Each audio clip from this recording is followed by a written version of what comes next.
Good morning everyone and welcome to our November Ordinary Council meeting.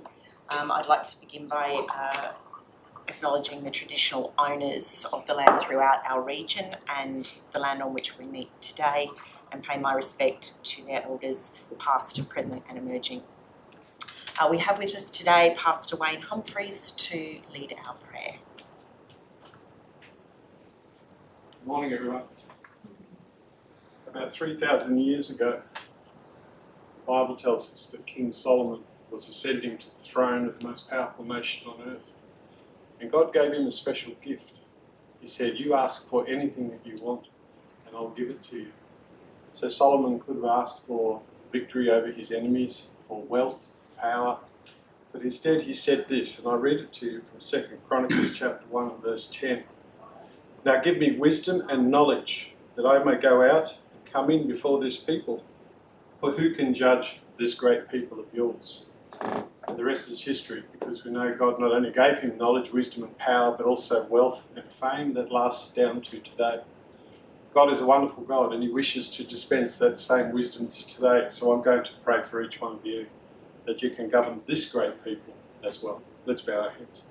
Heavenly Father, we thank you that we can come together today, and I want to ask a special blessing on this gathering as they deliberate that your will be done, and that you will give them the same wisdom, knowledge and understanding that you gave to King Solomon, that they will know how to govern this great people of the Southern Downs region.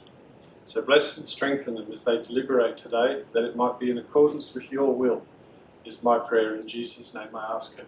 Amen. Thank you very much. Thank you, Pastor Wayne. While we are in this item, we were lucky enough many of us, to attend the Clontarf Awards recently. And today is International Men's Day. And we have a reflection on that from Sam Broomhall at the Clontarf Academy. The Clontarf Academy supports young Indigenous men in our community, and the message of International Men's Day is particularly focused on abuse, suicide and mental health, which aligns closely with the work they do at Warwick State High School. These issues are ever present in my role and guide much of the support we provide. At Clontarf, we assist our young men in a range of practical and meaningful ways to help them transition successfully into the community and become positive contributors. Their support includes engagement and attendance, removing barriers to success, relationships and respect, and consistency and care. In particular, the program is founded on relationships built on mutual respect. They do not approach their work from a position of authority, but rather as mentors who walk beside the young men as they navigate the challenges of school and life. It's guided by 6 pillars: leadership, education, wellbeing, sport, partners and employment. Many of their boys have experienced significant challenges and at times have been let down throughout their lives. They will make mistakes, as all young people do, but at Clontarf their commitment is to show up every day and provide them with a fresh start every day. Sam and the Clontarf Academy invite all counsellors to visit Warwick State High School and see the room and meet the young men that they work with, and welcome the opportunity to work more closely with council. And I think that's a very nice message for us all on International Men's Day, for all of the men in our lives, whether they volunteer, whether they work, whether they raise families or are just role models in our community. I think today is the day that we celebrate men in our life. Moving on to condolences. Do we have condolences this month, councillors? No, thank you.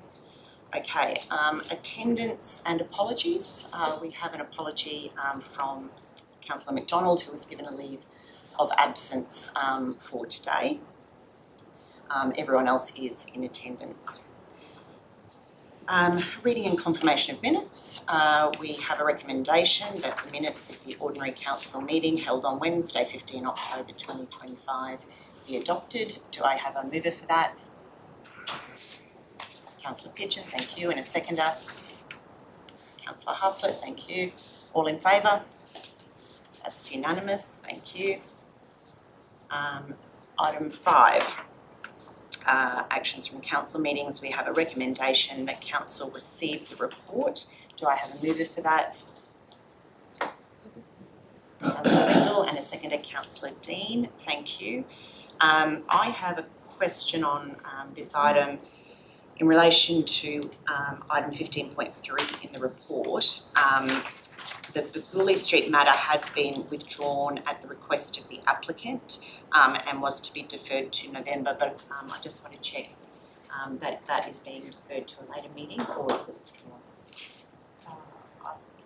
My understanding is it's been withdrawn.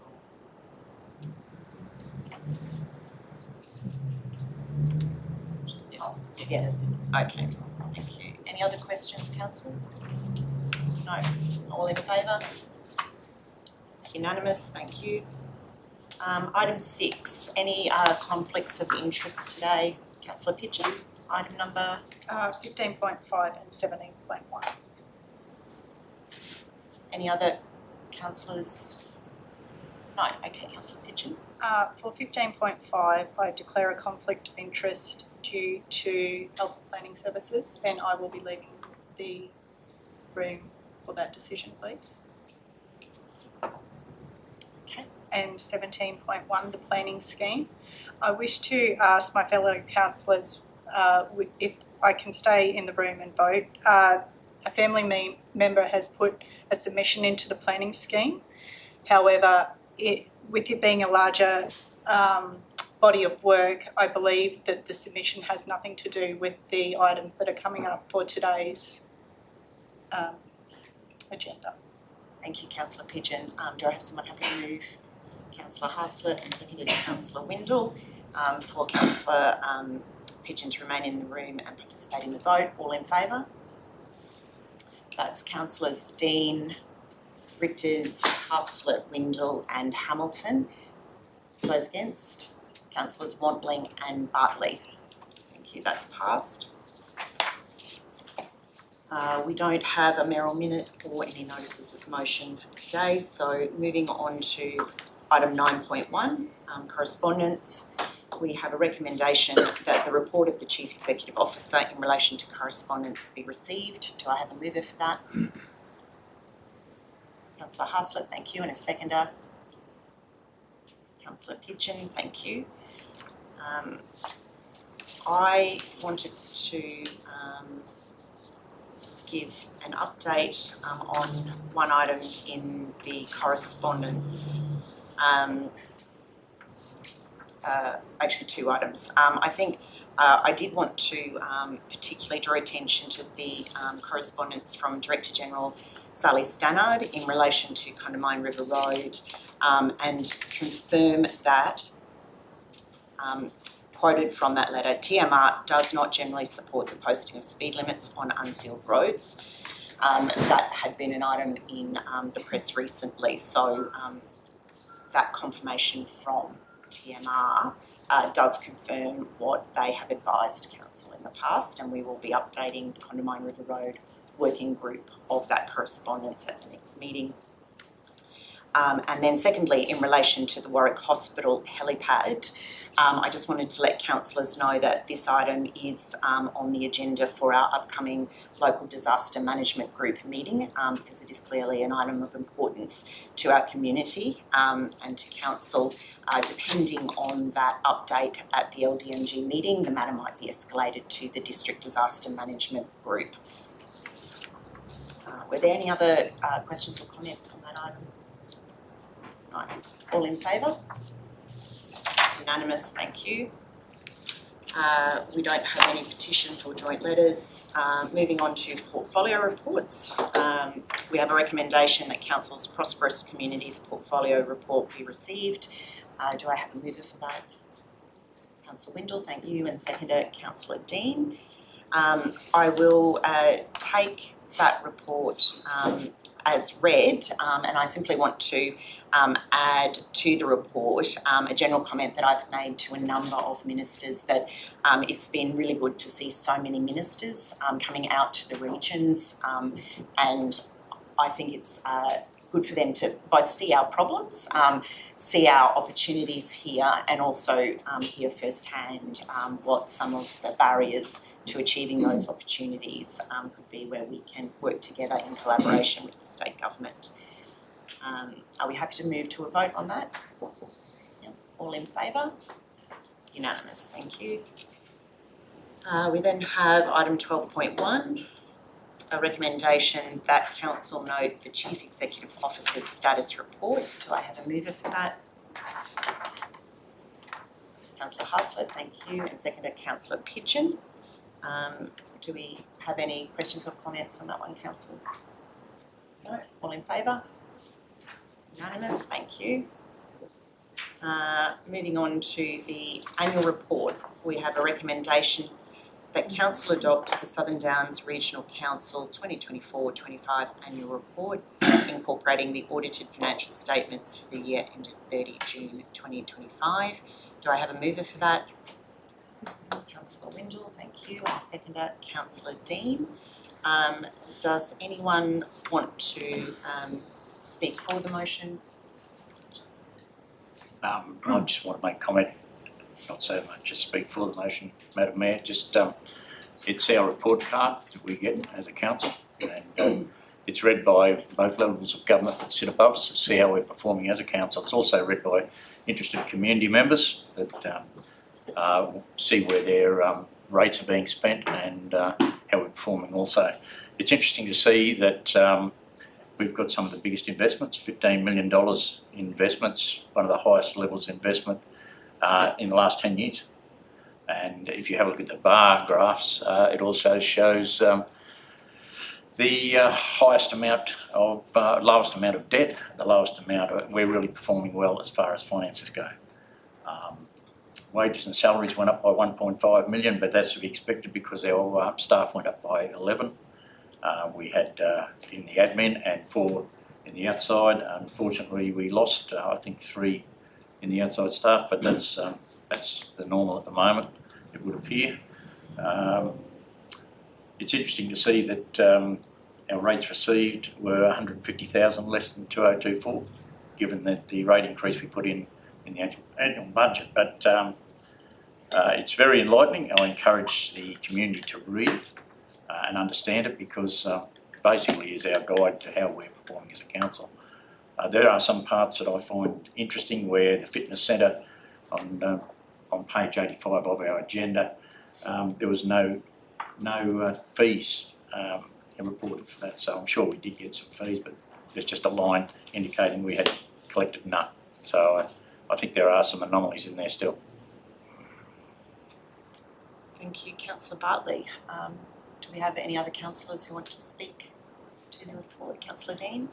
Thank you, Melissa.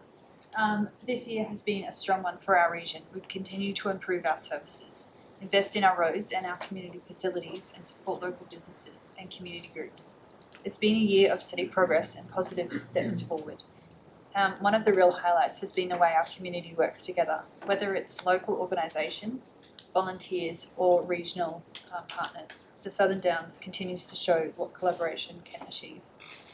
Looking ahead, we also stay focused on financial responsibility, ensuring we deliver essential projects while managing resources carefully. The annual report reflects this work and our commitment to being open and accountable. Thank you to councillors, staff and partners, and most importantly, our residents for your ongoing support. Together we're building a stronger, more vibrant Southern Downs. Thank you, Councillor Dalveen. Just in the annual report, the community grant funding in 24, they listed successful applicants. It'd be good to see that back in, just my opinion. And also the RADF funding in 24, there was a list of successful applicants as well in that. Be great to have that back in there. Also notice not having a crack at the art galleries, but there was no figures at all with the art gallery at all of what they received. There was just down, I think, in where was in a graph there was 2%, but that was combined with the libraries. So I just think it'd be nice to be able to see who received that. Thank you, Councillor Watley. Anyone else? Councillor Ritters? I think having a read of the annual report, it's a good report card. It shows a positivity about the region and where we're heading. I I think there's, and all the great things that we've done, like the sale yards and the off-leash dog park and all that kind of stuff, was really good news stories for our region, things that we've been able to tangibly deliver.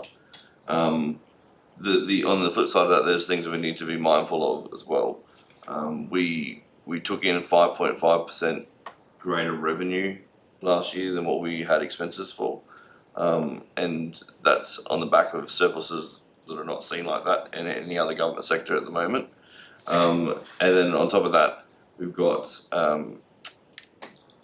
last year our capital delivery was significantly underperforming by the end of the financial year. And I know that this year looks like we're on a better track record, which is fantastic to see. It just needs to be on the back of our minds that we need to ensure that the capital plan is delivered this year in its entirety. And one of the other things I'm hoping that we'll be able to achieve better in this coming annual report is a better completion of the corporate plan, so that we can say that we've delivered the things that we said we were going to deliver. Thank you, Councillor Richters. Anyone else? I'll speak if no one else wants to, and then I'll hand back to you, Councillor Windle. I wanted to particularly highlight two things in this annual report in terms of the report card, as my fellow councillors have spoken about. One is, while it's often viewed as boring, I think the message coming through from our auditors, I've spoken about it again, but I think we cannot stress enough the achievements we've made over the last year and a half in terms of our audit, and the comfort that the auditors now have with the way that we are addressing issues that they raise. And I think in terms of good management from a board level, I think that is a credit to all of you around this table for ensuring that the staff have the backing and the message that the audit is an essential part of this organisation and needs to be taken seriously. I also want to say that I found the structure of this year's annual report a big improvement. I think it's much more user-friendly, so I hope more residents do actually read it now. And I think it's got a lot more useful information without a lot of the information that's not required by legislation and perhaps wasn't getting a clear message across to the residents on how their money was actually being used. Just to talk to some points raised by my fellow councillors. In terms of the art galleries, Councillor Wantling, the art galleries are in facilities. I think there was an anomaly in the past where it was treated as a grant, but they are in the same boat as WIRAC, as the Stanthorpe Fitness Centre, the Allara Pool and the Killarney Pool. All of those have management contracts, as we do with the galleries, and all of them have deliverables under those contracts. But I take your point that perhaps for that whole sector, is it as visible as it should be for everyone? That's something that we can look at next year. I agree with you, Councillor Richters, on the corporate plan. I think it's good that we set a more achievable and concrete corporate plan this year with some really concrete items that we want to see delivered. And yes, the capital delivery based on the reports later in this agenda are looking much better this year than we've seen them last year. As to our surpluses, one of the items of concern for me in this year's budget was that we had very little in the way of surplus. That is what it is because we had a very difficult budget, but I do think we have to remember that the small surpluses we are trying to run go towards those big capital items that are coming down the line at us, particularly in relation to our water infrastructure, wastewater infrastructure. So I think, unlike state and federal governments where they don't need to bank for those big expenditure items, for us at local government level, the more that we can be ahead of the curve in those big expenditure items, the less we will have to borrow. That's it for me. As with Councillor Bartley, I do hope that the community do read the report card and find some useful information in there. Councillor Windle. Thank you. Well, first of all, I'd like to thank the staff who were involved in bringing this report to fruition. It's a huge task, but it's an important task. And we do look forward to seeing this report each year, so thank you to each of those staff that are involved in that. I too would like to encourage our residents to take the time to read through this annual report. Many people out there ask a lot of questions about what council does, where we spend our money, and how we operate as a team. So it's all there in that report. You can see highlights from how council has spent your rates. There's also a graph included detailing the areas where your rates have been distributed throughout each department. And the report highlights the achievements of council, as the other councillors have spoken about, and there are many of those achievements. So they're always to read, a great good news story. And in the interest of transparency, where a lot of people ask about us as councillors and what we get out of this, how we earn our money and how much we're paid, it's all there. You'll see the councillor payments, our meeting attendance and councillor conduct. So take the time to check it out. If you have any questions about any of us, you can always ask. The detailed financial statements, if you've got a head for figures, it's there. There's a lot of reading when it comes to the financial statements, but it's there for people to read through. And once again, if you've got any queries out there, please come to any of us or the staff and get your answers. Thank you. Thank you, Councillor Windle. All in favour? That's everyone except, your hand was up, Councillor Watley? Yeah, no. No? Okay, all those in favour? Councillor Dean, Pigeon, Richters, Haslett, Windle and Hamilton. Those against? Councillors Bartley and Watley.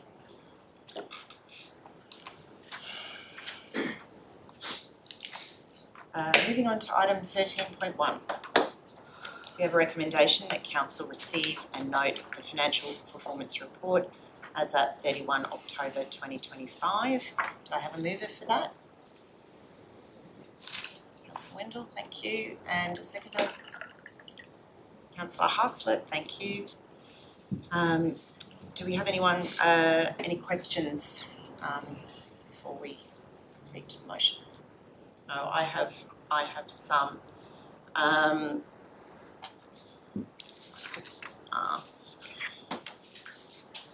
on page 140 of the agenda. I had a question about the sale of property, plant and equipment and the purchase of property, plant and equipment. Those two line items are both have a significant variance to our budget, and I would just wanted to get some clarification on those items. For you, Mayor Melissa, the variance relates to the phased year-to-date budget, and there's actually an error in those two particular items. In the papers that are submitted to the council, it shows that there's $1.1 million year-to-date budget in terms of sale. What we do with that is we do that as a 1/12 per month, so that number should in fact be $369,000. It still is a variance, of course, and the other thing that I'll say is the actual numbers are actually correct. It is really just the budget item. And the other item that you referred to, Mayor Melissa, was purchase of plant and equipment. In the documents that the council has, it's just $6.3 million. In reality, that should be to $29.8 million. So still there is a variance, but and that reflects the purchase of property, reflects what the project managers are suggesting they will achieve through their capital program. Thank you, General Manager. So can we see a revised cash flow statement? Yes. Yeah. Yes.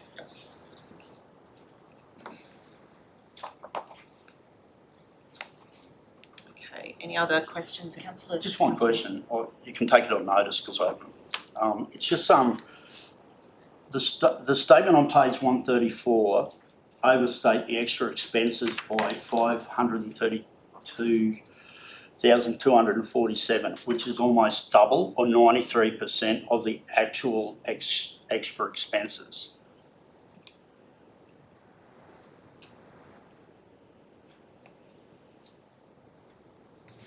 Sorry, Yeah. Councillor Wantling, where, you're on On page page 134, 134. and which, what are you, So it says, I just went through all the figures there and I just couldn't work it out. There was a piece missing there, but it just, it overstates the extra expenses by 532,247 there. If you do the figures, if you add all the figures up and go through them, if you add up the variances? yeah.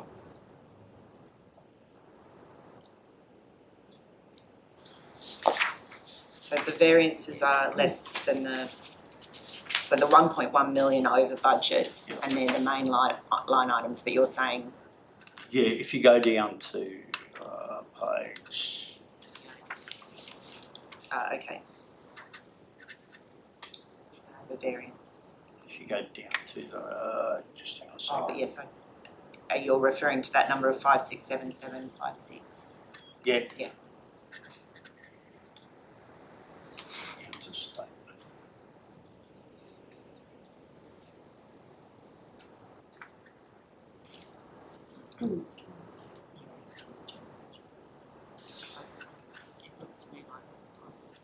You can take that on notice Yeah, to the thank you. general manager and come back to you. Yeah, no worries, thank you.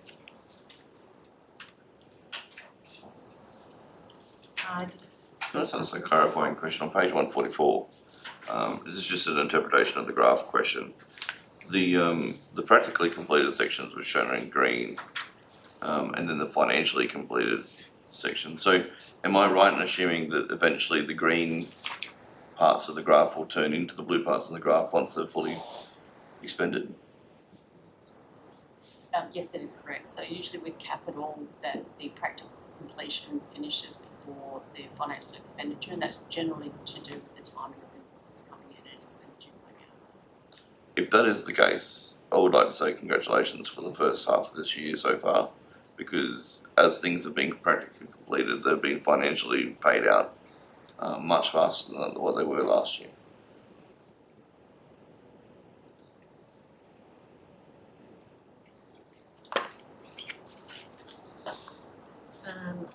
Okay, do any councillors want to speak for or against that item?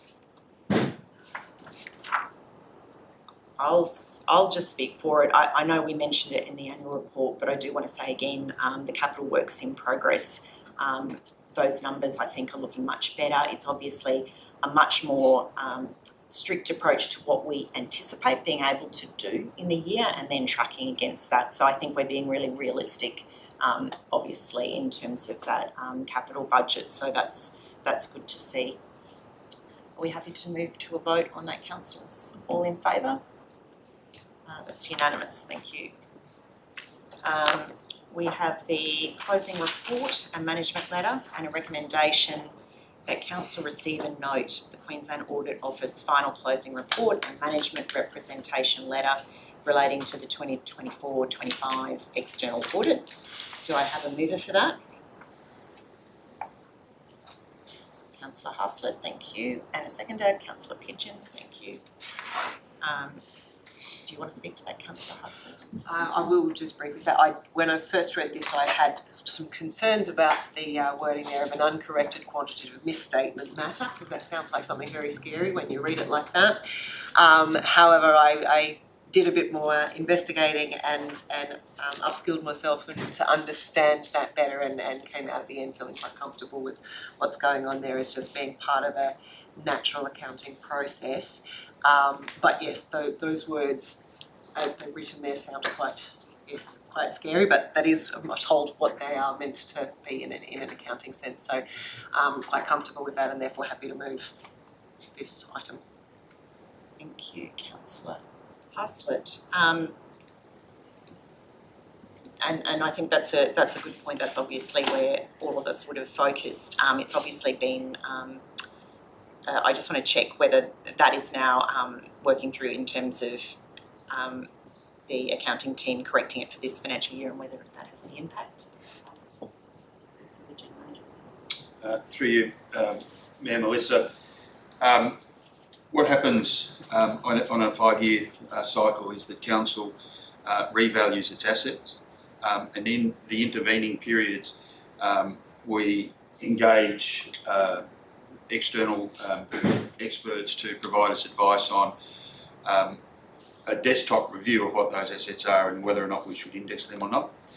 We have a policy that indicates that for the value of these particular assets that were reviewed, which were building, land, water and sewer transport and stormwater,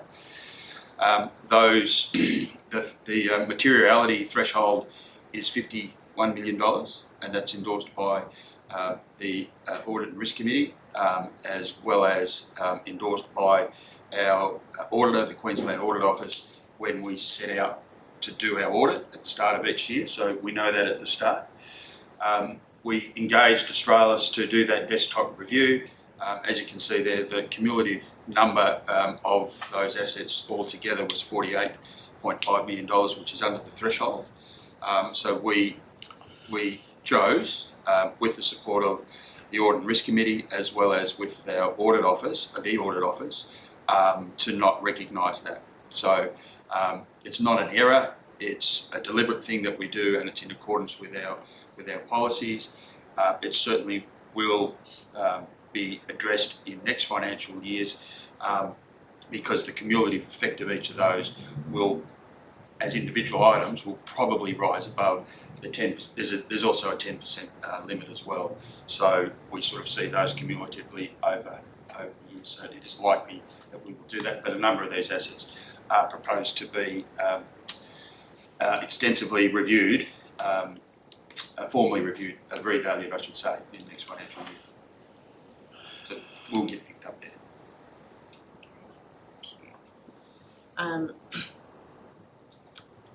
Does anyone want to speak for or against the motion?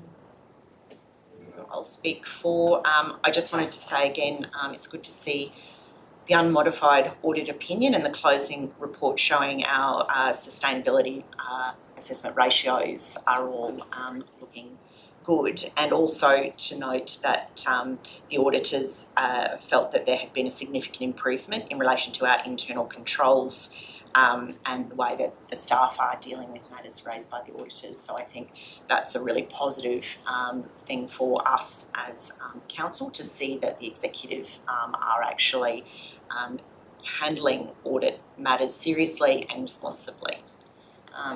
Do you want to say anything further, Councillor Hustler? Let's move on. Going to a vote on that. All in favour? Unanimous. Thank you. Item 13.3, amendments to the schedule of general fees and charges.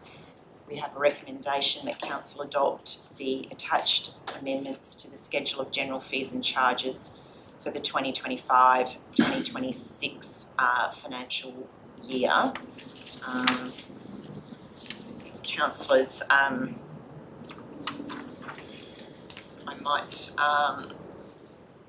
might move a procedural motion that the proposed additions to the fees and charges that were circulated be tabled and included in the minutes, because they have more transparency around the actual amounts that we're talking about in those fees rather than just the description of the fee. So a procedural motion to table the proposed additions to the 2025-26 fees and charges, new fees. All in favour? Unanimous, thank you. Okay, going back to the recommendation, do I have a mover for that? Councillor Hustler, and a seconder? Councillor Dean, thank you. Does anyone want to speak for or against the motion?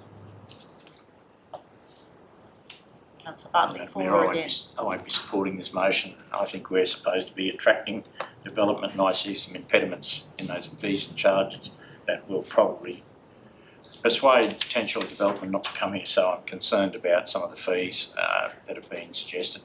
I think we should be trying our best to make it affordable for developers, but not make it unaffordable. So I'm not supporting those fees and charges. Could I ask you, Councillor Bartley, which specific fees? Particularly the car park one that was in the add-on one you just did, Madam Mayor. I think it's sealed at $65,000. If someone wants to put a car park in, correct me if I'm wrong. Maximum fee $6,500. 6.5 or 65? Yeah, can we get clarification on that? It looks like a typo. 65,000 to me, but Yeah.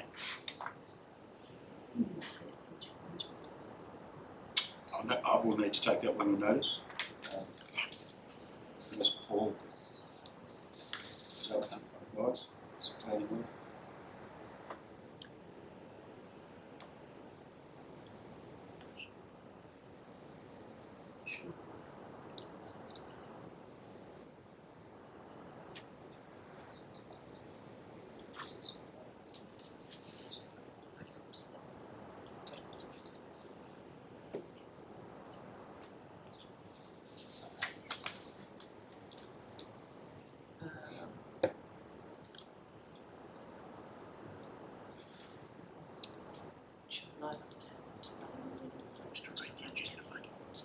Clarification, yeah.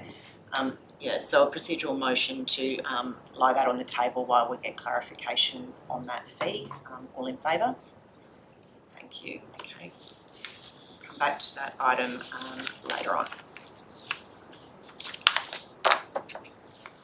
Okay, item 13.4. The council statutory meeting schedule for 2026. We have a recommendation that council adopt the attached schedule for council statutory meetings for January to December 2026. Do I have a mover for that? Councillor Windle, and seconded Councillor Pigeon. Thank you. Does anyone want to speak for or against this motion? No? Happy? I'll just say that, look, it's great to have the calendar in front of us and we know exactly when our meetings are going to be held for our ACMs. So, if we can all put those in our calendar and have it in mind, I'm sure that we'll be able to cope with the change. Thank you, Councillor Windle. All in favour? Unanimous. Thank you. Item 13.5, application for permanent road closure.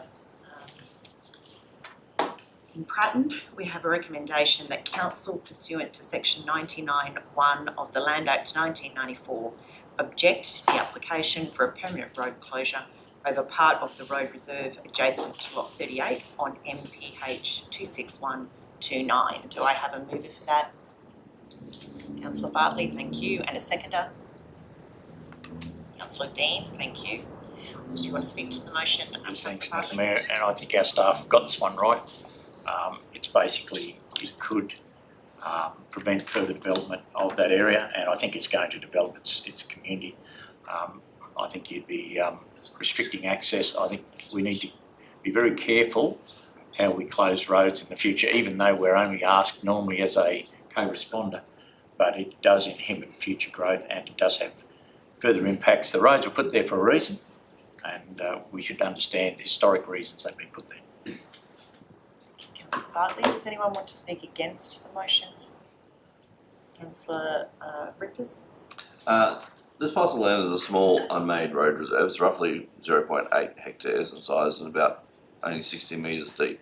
It sits between two existing rural properties and in its current form it's not used for access, doesn't function as a road, and because of its size, shape and location it's very limited practical purpose as a future transport corridor. A natural watercourse runs through the strip and through the adjoining properties on either side. This is a consistent feature across the part of the landscape. The lot immediately to the east has the same watercourse and an existing dwelling, and it has operated in that configuration without issue. This demonstrates that the presence of the watercourse is not in itself incompatible with the rural residential activity or grazing. There has been some discussion about the possibility of future dwelling being proposed in this if the closure is approved. And if that were to occur, it would still need to come back for a full development application. It would need to comply with our planning scheme, including setbacks, overlays and any other technical assessments. A 60-metre deep area does not automatically create a building site. Council would retain complete control over any such decisions in the future. In rural areas, it is very common for landowners to seek small boundary adjustments and to improve grazing efficiency, fencing layouts or land management. In this case, the request is consistent with that kind of practical rural outcome, a small increase in usable land that can make a genuine difference to how a property is operated day to day. It's also important to recognise that the water in the area does not originate from or terminate within this road reserve, The flow path already extends across private land on both sides.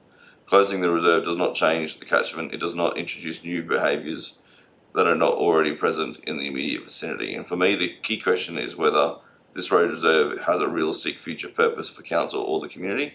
And based on its size, shape and topography and location between the two existing lots, I don't see a strategic need for it as a future road or infrastructure corridor. Its value appears to be predominantly to the adjoining landholder rather than to the broader public. And taking all that into account, I'm comfortable with the application proceeding. The change does not diminish public access, it does not remove a functional road link, and it aligns with the established rural land patterns in the surrounding areas. Thank you, Councillor Richters. Does anyone else want to speak for the motion? Anyone else speaking against the motion? Councillor Hosson. I just would like to agree with what I've just heard Councillor Richter's outline there. Looking at that map, I disagree with Councillor Bartley that it's needed as an access. There appears to be a road reserve right next to it which provides said access, which is not in question. And that parcel of land I think could be much better put to use by our agricultural community.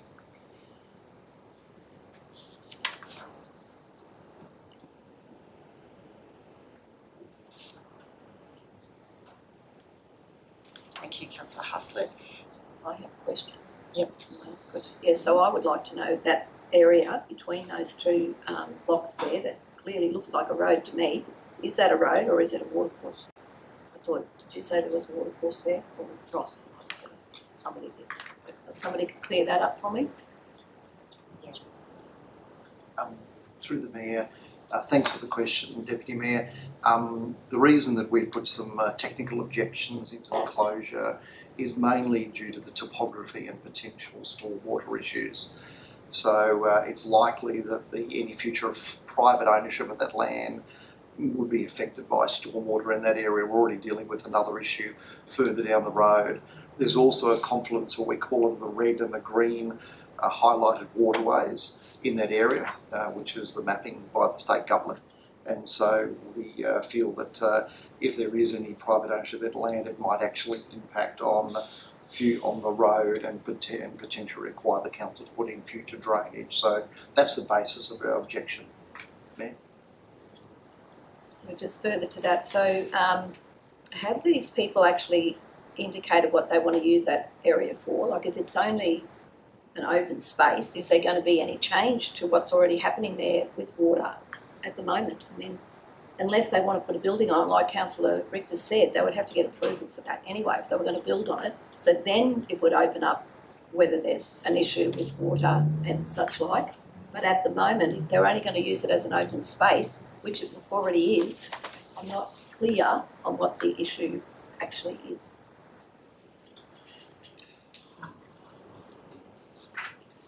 No, we've got a series of questions, so to the CEO. Through the general managers, do we have any insight into what the applicant may be wishing to use the land? Yes, they've indicated their intent to use it for grazing at this time. Question from Councillor. I'm just wondering, could I propose an amendment at this? You can always propose. Yes, you can always propose an amendment. Can I come back to you? I have one further question, and then we'll do that. So, I was just going to, the Deputy Mayor asked the question about the watercourse and wanted to clarify what I had said during my contribution. And I just wanted to say that the watercourse runs from the northwest across the property to the south. in terms of that, so the lot is currently 8,000, just over 8,000 metres, and the additional area that's proposed would increase that slightly. Do they have to come back to council to construct a dwelling because, or is it as of right, if it complies with code?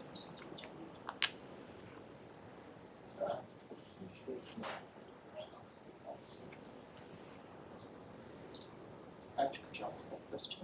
Yeah, through you, Madam Melissa. So, if it doesn't comply with the 60 metre setbacks from the side and rear boundaries, those requirements, then it will require a planning application, yes. But if it meets our requirements, they don't have to come back to construct a dwelling.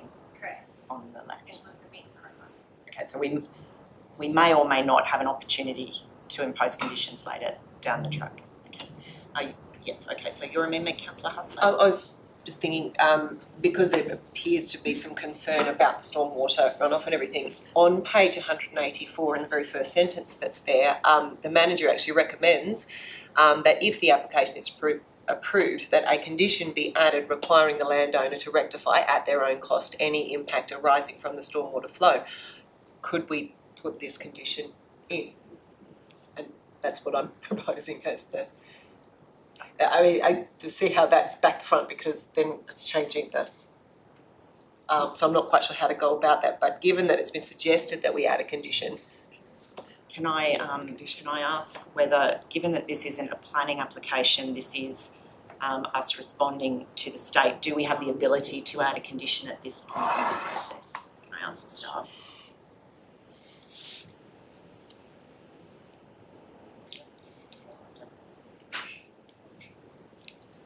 Okay, yeah, all right, so I did wonder that when I read the report, why that recommendation had been put in there, given that it isn't actually a planning application. But anyway, if it can't be done, I accept that, that's fine. Withdraw my. Councillor Hustler, thank you for trying, Councillor Hustler, and thank you for taking that on board. Councillor Dean? Yeah, one other question. Since there is a watercourse that goes from the northwest to the south, would they have to, if there was a building there constructed eventually, would they have to build it in a way that would take in that to consideration, so their building wouldn't be affected by the watercourse, or is there a conditions around that? Do you know? Through you, Mayor, all applications for any type of construction within Southern Downs must be compliant with the scheme. But that specifically, if I can ask the manager if there's any further insight on that. Sorry, I was just looking up if there was any waterway barrier works or anything like that, but from memory it wasn't a mapped waterway. So therefore it would just, as part of a building application assessment, they would assess the normal footings and foundations and things taking into account the soil types and the like. So it may come up through those kind of assessments if it's an area that's prone to being wetter than other areas on the site, that they may have to do some additional construction. But if it's not a mapped waterway, there's no specific requirements of the scheme for water. Okay, thank you. Does anyone else want to speak for or against that motion? No, okay. Going to the vote on that, all in favour? Councillors Wantling, Bartley and Hamilton, and those against, Councillors Dean, Pigeon, Richters, Huslett and Windle. So Madam Mayor, at this point, can we move the alternate motion? That was the motion. That was the motion. So no one moved in Amendment 4. Now we can That move motion the is alternate lost. motion that we actually endorse the application. Motion was lost. Yeah, the motion's lost. It's not on, you have to do it in the motion. So if you speak against the motion and you vote against the motion, that's the end. If you move an amendment, that can be dealt with during the motion while the motion is live on the table. The motion is now closed. So we will have to go back to the staff, and I presume something can come back to the next meeting, given that we don't have a response on this, but we can check with the staff later on. But no, we can't move anything additional on that now. Item 13.6, we have a recommendation that council receive and note the minutes from the Special Audit and Risk Management Committee meeting held on 16 October 2025. Do I have a mover for that? Councillor Windle, thank you. And a seconder? Councillor Huslett, thank you. Does anyone want to speak for or against that motion? Okay, going to a vote, all in favour? That's unanimous, thank you. Item 14.1, we have a recommendation that council award the contract to Newlands Civil Construction for the value of $3,093,487.81 ex GST over 2 financial years. Allocate funding of $2,560,000 in the 26-27 financial year to be endorsed in the future budget, and delegate authority to the Chief Executive Officer to enter into any variations to the contract terms as deemed necessary for the duration of the contract. Do I have a mover for that? Councillor Dean, thank you, and a seconder. Councillor Haslett, thank you. Do you want to speak for the motion, Councillor Dean? Thank you. I've just got a question, not really speaking for it. Through you, Mayor, just wondering, should this agenda item get up today, what would be the expected life of this construction? Like how long is that $3 million meant to last? Through you, I'll ask the General Manager. Yep, and through you, Mayor, all of our new construction work like that would have an anticipated life of around about 50 years. So it's a really major piece of work to extend the life of this area. Thank you. I figured it must be for that amount of money, but that's nice to know that that's the future that time that we're looking at with a commitment like this. Thank you. Councillor Pigeon? Thank you for your question. Councillor Haslett. I was also going to ask something along a similar line, but I just want to congratulate staff on actually making this happen, and it is such a critical thing for our area to grow, and to be having that foresight and really getting it to action. Thank you. Does anyone want to speak against the motion? Happy with the motion in general, but there's one part I don't agree with, Madam Mayor, and that's item 2 there, saying allocate funding of $2.560 million in the 26-27 financial year to be endorsed in a future budget. We can't. I don't see how we can now have that in an agenda item that we endorse it in a future budget. I think it should be considered in a future budget, but not endorsed now. Okay, so I'll just ask the CEO to take the plea. Thank you, Mayor. Thank you, Councillor, for the question. The general practice is to ask that it is endorsed at the moment rather than considered, for 2 reasons. One, because the project has been endorsed to occur. So if during part of next year's budget process, Council were to, as part of consideration, were to resolve that money is not held within the budget, then there'd be considerable break costs to that contract and that particular project would no longer occur, which is why we do ask for it to be endorsed as opposed to considered. And then as part of the next financial year's budget process, that will come before councillors as this is something that's been committed to.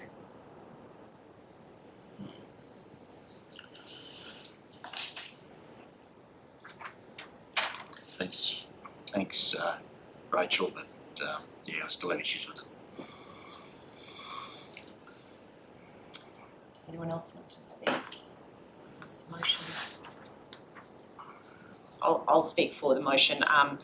As with Councillor Pigeon, I think it's great to see us actually committing to, works under the ground are often not sexy, they're not big picture items, but they're so essential for our towns, and it's not, it's something where you can easily rest on the system that you have that isn't up to growth, that isn't up to new development. So I think this is a really good thing for us to be doing. And I do actually think that it's important for us to decide to commit to it now and to give certainty in that contract if we're going to ask staff to enter into a contract with a third party. Does the mover want a right? I can see Councillor Bartley's point. I think it doesn't matter whether it says endorsed or considered there. The future budget is a prerogative of the council of the day at that point in time when considering the budget. And they're not bound by previous decisions anyway. So if Councillor Bartley wanted to move an amendment, I'd certainly support that. But I don't think it's necessary. Does the mover want to write a reply on that one? Yeah, sure. So thank you, Mayor. Like Councillor Pigeon and you have mentioned, I think this is a vital piece of work that we need to press forward with, and having that language in there endorsed. I think it's really important for the third party, but also our staff to know that we're going to have our vote of confidence in doing. Like you were saying, it's not attractive or often seen, but it's really important that we are making sure that we're giving our residents the security of expansion, but also water to the general public as well. Going to a vote on that, all in favour? Councillors Dean, Pigeon, Richters, Haslett, Windle and Hamilton. Those against, Bartley and Wantling. Thank you. Moving on to item 15.1, the amended planning protocols policy. We have a recommendation that council adopt the amended planning protocols policy as presented. Do I have a mover for that? Councillor Haslett, thank you, and a seconder. Councillor Pigeon, thank you. Did you want to speak to that, Councillor Haslett? No, I don't. Thank you. Okay, anyone want to speak for or against? Just a question, Mayor. As we all know, solar and wind are highly political in rural areas. If the public oppose a renewable project, where does that leave councillors? We aren't allowed an opinion, we aren't allowed to speak. If they oppose that out in the public, where do we stand as councillors? Thank you. Councillor Wantling, I'll put that through the CEO. Through Mayor, may I ask our advisor who's looking after this particular area to take that question? Thank you, Mayor. Thank you for the question, Councillor. The process under the new legislation is that the applications will be publicly notified, they'll be impact accessible, which means the public have their right and an opportunity to lodge a submission. Council will also have its own right and opportunity to lodge a submission to any application that is being advertised and can form a council position on that. Yep. So then the conversation around where council stands in terms of what a community member might say would be part of your normal protocols. So still going back to if the community opposes that, and council's stance, we can't have any opinion whatsoever. That's correct, isn't it? And we aren't allowed to discuss anything of that. Through you, Mayor, I think that just returns to your normal protocols about council or comment on a matter of the public. So council forms our view and has its normal protocols around your position as a council. But any individual landowner, member of the public, has the right to lodge a submission into that application, and that process will be assessed and decided by the Queensland Government representatives rather than by council. I suppose my concern is the councillors themselves, because I think if Councillor Bartley said there was some contention in the solar farm that went up in a few years back, Mount Tabor. Yes, so I think if I could, so I think is the question, like with planning, if you express a view, either way, ahead of something coming for a decision, is there a line at which you create a conflict of interest for yourself and under the planning protocols would then declare a conflict and either stay in the room at the decision of your fellow councillors or leave? Are you asking whether it's the same for solar and wind as it is for any other planning application? Well, that's what I'm reading, that it is the same as any other planning that we actually can. And if there's a heap of contention against that project, where do we still? Well, exactly, it's probably what the answer is. It's the same as any plan. Thank you for that clarification, Mayor Hamilton. I think the process in terms of protocol for councillors is the same because you will form a view about whether you have a conflict of interest or not. The slight difference is you will not be, as a council, making the decision on the application. So it is different to a planning application in normal process in that regard. You as a council may decide to lodge a submission to the application and form a view on behalf of council. So you will still have that obligation and process around where you stand and your normal obligations as a councillor. but you're not deciding these ones. Yeah, that's right. So we're not allowed to voice any opinion either way. Council can form a view and lodge a submission either in favour of or against an application. It will just be assessed and decided by the state. So council as a whole will form a view if you want to. And then you've still got your normal process around, have you committed to a public position on that before the matter has been researched and brought to you in a report. And so, Strategic Advisor, if I could ask a follow-up question that might assist. As with any planning matter, say there was an application for a high-impact animal processing centre. Yes. If a councillor personally felt very strongly about that either way, they could speak on that, but it might have implications on their conflict of interest. But it would not prevent them becoming involved and deciding that they would prefer to voice their opinion and then declare their conflict than to remain and wait for the process of council to take its course. Yes. Two components there, Mayor, I agree. Then it's just up to the councillor to decide whether they can participate in the decision-making exercise or the decision to lodge a submission in this case. Then the other component is what we try to do is bring you that detailed explanation of the entirety of the information for you to form a view. So working out how that process happens with you getting enough information to be able to form that view. Yeah, I've just got a couple other questions here. They probably have already been answered in the CIS, but so who negotiates the CBA? Councillor Watling, we do have the community benefit policy in the next agenda item. Right. Do you think the planning? Yeah, okay, yeah. Do you want to ask that one in that one? No, it's just all directed around but it's fine, I'll ask it in the next one. Okay. Yes, because I think there others might have questions on that policy as well for the next agenda item, so. It's just that, it tied into what I was getting to, but I can do it in the next one, that's okay. Are there any other questions on the planning protocols? Just one, Madam Mayor. I see when we do these reports, it says it's been assessed against the human rights. A human rights assessment has been undertaken. Which part of the Human Rights Act do we look at when we do these assessments? Through there, the requirements in terms of assessment and planning has changed for local government, and the requirement came in place about 2 years ago now, that an assessment was done under the human rights conditions within Australia, and there is actually guidance within the Act specifically around how that assessment is done.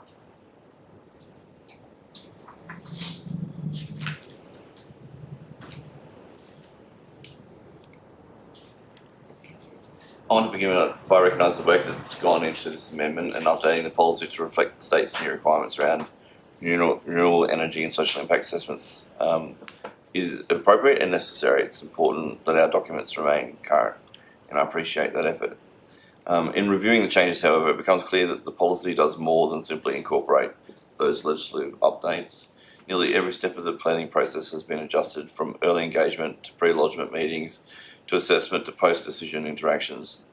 These are significant shifts, and while many may see minor at first glance, together they represent a meaningful reshaping of how councillors are expected to operate within the planning system.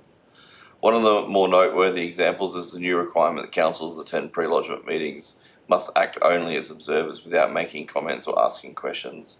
It is certainly an efficient model, though perhaps not the one most people imagine when they think of a councillor's involvement.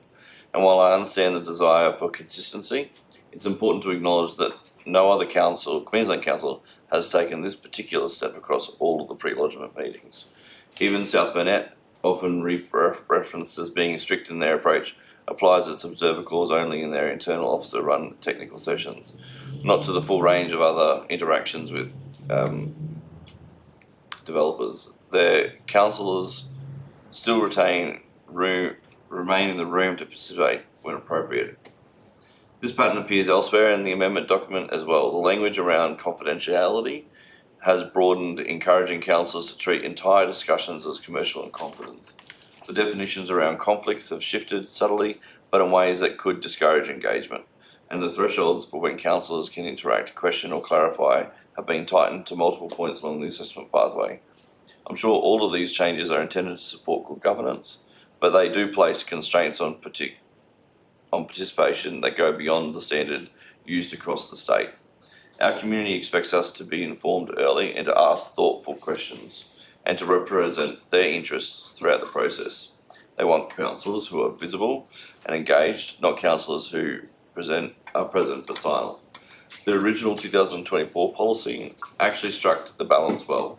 Strong integrity, protections, clear guidelines, and room for councillors to participate reasonably. That balance is something I would like us to preserve. I support the inclusion of the legislative amendments. That's necessary, but I cannot support the broader suite of restrictions introduced through the update. I believe that we can refine these sections to maintain integrity without diminishing councillor involvement, and I generally think our community would expect nothing less. And for those reasons, I won't be supporting the amendment as it stands, and in the hope that we can bring it back to a version that supports both good governance and the important democratic role that elected members have in our planning process.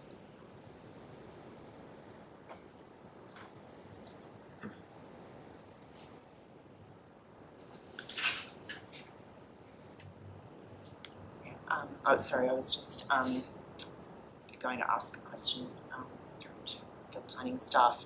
I presume that the requirements as to confidentiality are because at that stage of the process, the applicants are asking council itself to remain confidential, but councillors are not bound by that the way that staff are, so that we would simply be bound by the same confidentiality requirement as staff are at that stage of the process. Is that correct? Through you, that's correct. Thank you. And a second question in relation to pre-lodgement meetings. Could I get some guidance from the staff as to the changes to, I know, you know, we do work our policies up to come here, and it's good to have issues raised early, so I appreciate this is, you know, on the floor, but the changes around the pre-lodgement meeting, could I get some background from staff as to those changes? Through you now, pass the time to question. Thank you, Mayor. Pre-lodgements, in particular, some of these topics were part of the discussion with the LGAQ advisor, I think it was, or was it the Office of the Commissioner? Earlier in the year when Council had a briefing about roles and responsibilities. Some of these are language changes reflecting some of those discussions. In regard to pre-lodgements in particular, it's not my experience in multiple councils across Queensland that councillors do attend pre-lodgement meetings. They'll often have meetings separately, but a pre-lodgement meeting is usually quite in the technical detail. Thank you. Does anyone else want to speak for, that was an against, does someone want to speak for the motion? No. I will speak. I'll speak for the motion. I actually, personally, as with Councillor Richters, I think it's good that we're keeping this up to date with the state government's new legislation and the changes that they've brought into planning as regards renewable energy projects. I personally find the planning protocols a really useful guide rail to my own behaviour in planning, and I know that if I follow this, I feel comfortable that I am not getting myself into a situation where I would need to declare a conflict on a matter. So when they were first introduced, I found it, I thought it was a really good step. I think it helps councillors to make sure that we're not stepping over the line from our impartial decision making into being really the advocate for an applicant or a submitter, which is not our role. So I actually think that this is a really useful policy for councillors to help guide us in what is a very technical area of being a councillor in planning, and which has a lot of scope probably the most scope for conflicts of interest of any of the matters that we deal with in our meetings. So I'll certainly be supporting the recommendations from the expert planning staff on those protocols. Is there anyone else who would like to speak against the motion? Councillor Bartley. Thanks, Madam Mayor. I guess my concern is the freedom of speech, and I think we're all well aware of preconceived positions as far as development goes. We wait till we get to the table, and that's when we make the decision, not before. If you have got preconceived positions, it's not helpful for further development in any decision in council. I've read through it very carefully, and I think I have complied the way the policy is written. I don't know how many times I get asked about subdividing good rural land because I'm a rural producer, and I just say refer to the state policy, don't refer to council policy. State have firm policy on subdivision of good quality ag land, and that's the best one to advise people to go to. Those documents are out there and the policies are there where we can guide people to have a look at them. But it's a thin line where we're advising or telling people where to go and get information. But you now feel inhibited, maybe you shouldn't even be speaking to them at all under this policy. So I'm a little bit concerned about how we engage with anybody just with general comments. It could be perceived that we're giving advice. That's a concern. Thank you, Councillor Bartley. Anyone else? Are you for or against, Councillor Dean, or a question? For, yeah. Yeah, so I just wanted to acknowledge as well that I'm glad that we are keeping our policies up to date. With the confidentialities for residents, I think it's really important. I had someone approach me on the street yesterday she was voicing her concern about how she as a farmer would be attacked or be in arguments about her position on her farm. And I think it's really important for us as councillors to make sure that we, if there is any pre-lodgement meetings or anything, that we keep it confidential of who's coming into the area to have meetings with our staff. So I think it's really important to keep that confidential so that they can feel comfortable as residents. I also, so thank you. Councillor Dean. Any further against? Any further for? Does the mover want to write a reply? Who moved? Councillor. No? Okay. Going to a vote on that. All in favour? Councillors Dean, Pigeon, Haslett, Wendell and Hamilton. Those against? Richters, Wantling and Bartley. Thank you. Moving on to item 15.2. We have a recommendation that Council adopts the Renewable Energy Community Benefit System policy as presented. Do I have a mover for that? Councillor Wendell, thank you, and a seconder. Councillor Haslett, thank you. Do you want to speak? See this question. Okay. Does anyone want to speak for the motion? I've just got a question. Oh, a question? Oh, yes, of course, Councillor Wantling, sorry about that. So, Mayor, I just noticed down on the categories of mitigation, there's no listing of water at all. And I think water's probably one of the most important ones for this. I think it's on page 8. Yeah, it's page 8 of the policy. Councillor Wantling, thank you. Through the CEO,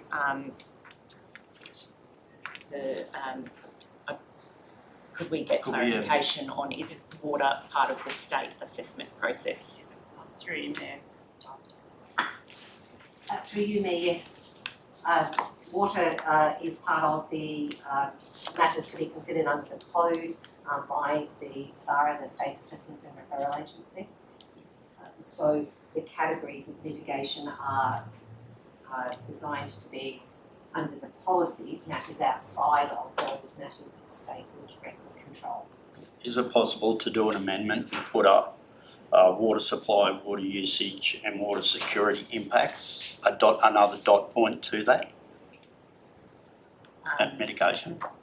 Well, yes, you can put an amendment up, councillor Bartley, do you want to ask the staff, councillor Watling, do you want to ask the staff whether that, how that would impact upon the planning code and the state's role, and whether we, because I understand that we address that in the social impact assessment and then in our submission to the state, not in the community benefit agreement.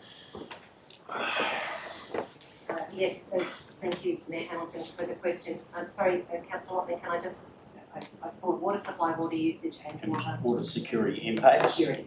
And if we put a dash, consideration of project water requirements and how they may affect residential, agricultural and council managed water source. Thank you. Mayor Hamilton, should council wish to add that as a further category, perhaps the language around that could be in terms of cumulative impacts of multiple applications. So one of the aspects of this legislation is that the assessment by the agency is about every individual development application, whereas one of the things council is considering in terms of community impact is potentially the cumulative impact of those. So you think that would be a way to take it outside the state's Yes. specific look? And okay, so would you like to move that amendment motion, councillor Watling? Yes. Okay, so did you have the wording? Just you added on something in the end. Oh, which part? After impacts, after water security impacts. Consideration of project water requirements and how they may affect residential, agricultural and council managed water sources. And that's in item 4.8.3 of the policy. And how they may affect. And how they may affect residential, agricultural and council managed water sources. Yes. And it was, which section was that? Include in 4.8.3, it becomes 0.6.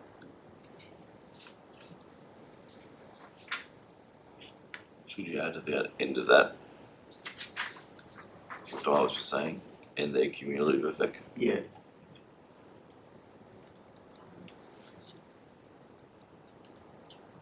Yes, yeah.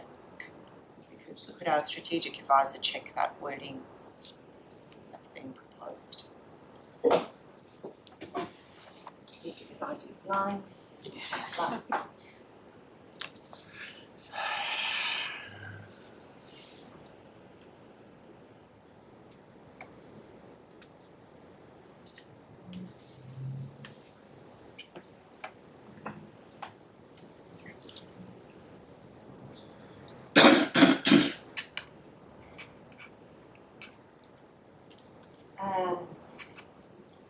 Mayor, the thought process that is in my mind is whether it should cease at water resources, and then in the next paragraph, where our final comment in the policy is mitigation measures must be specific, time-bound, evidence-based with clear performance indicators agreed. Perhaps the reference to the cumulative nature belongs either there or potentially in the introductory line. Mitigation initiatives may include the following points and potential cumulative impacts. I'm just trying to, because it may be that cumulative nature reflects on the other documents as well. Yes, Yeah. It just broadens it actually, doesn't it? Yeah. Are you happy with that, Yeah. councillor Watling, if the cumulative, so the amendment would be in the first sentence, add blah and then and include. I think it reads better if it's in the bottom line with the mitigation measures.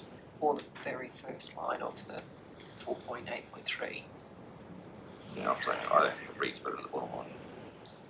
Well, the bottom one is in relation to the measures, whereas the cumulative is in relation to the impacts.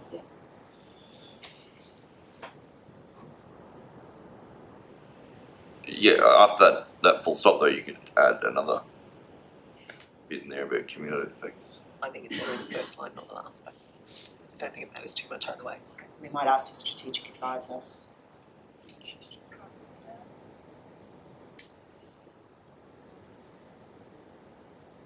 Yeah, I'm happy to second the amendment.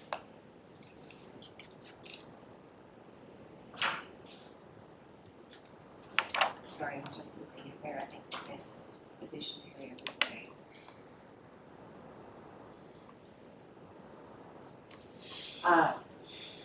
Can I refer everybody up to 8.2 scope, which notes in the second line, it includes temporary and cumulative impact effects associated with clustered or sequential projects.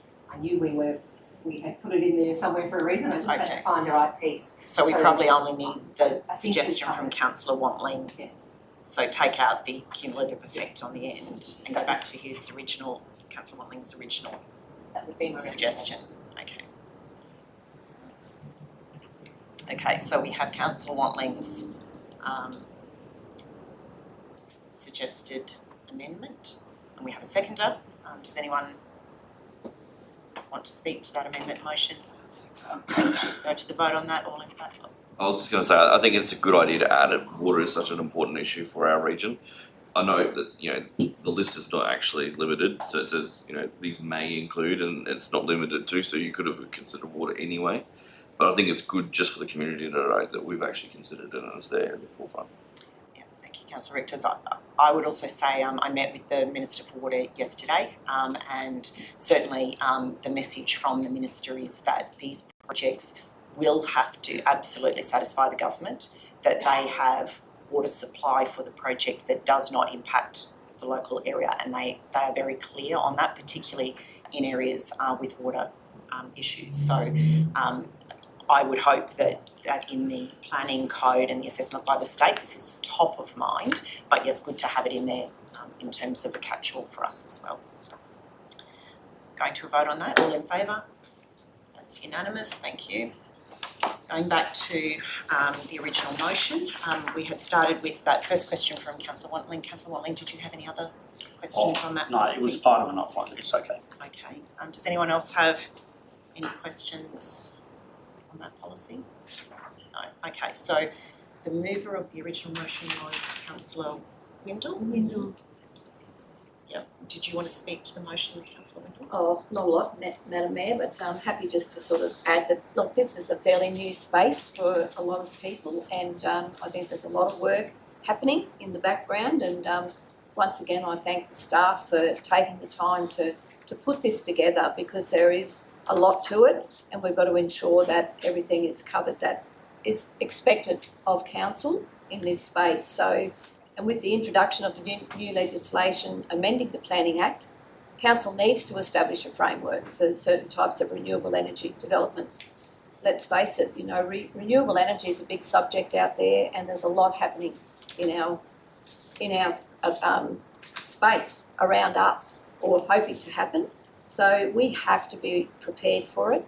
The purpose of this policy is to manage the process of the negotiation stages. It provides clear guidance of the roles and responsibilities of the proponents and council during those stages, and that's of the community benefit agreements, which will be beneficial to our region if we can make it happen. So it ensures the communities are not disadvantaged. They will have an opportunity to speak and to put their submissions forward as a result of any application that comes forward to council, and we just have to wait and see what comes towards us in the future and do the best we can. Thank you, Councillor Windle. Is anyone speaking against the motion? Does anyone else want to speak for the motion? Can I ask you a couple more questions? Absolutely, Councillor Windle. Mayor, so just so everyone's aware, I might have missed it, but who does the negotiations on the CBA?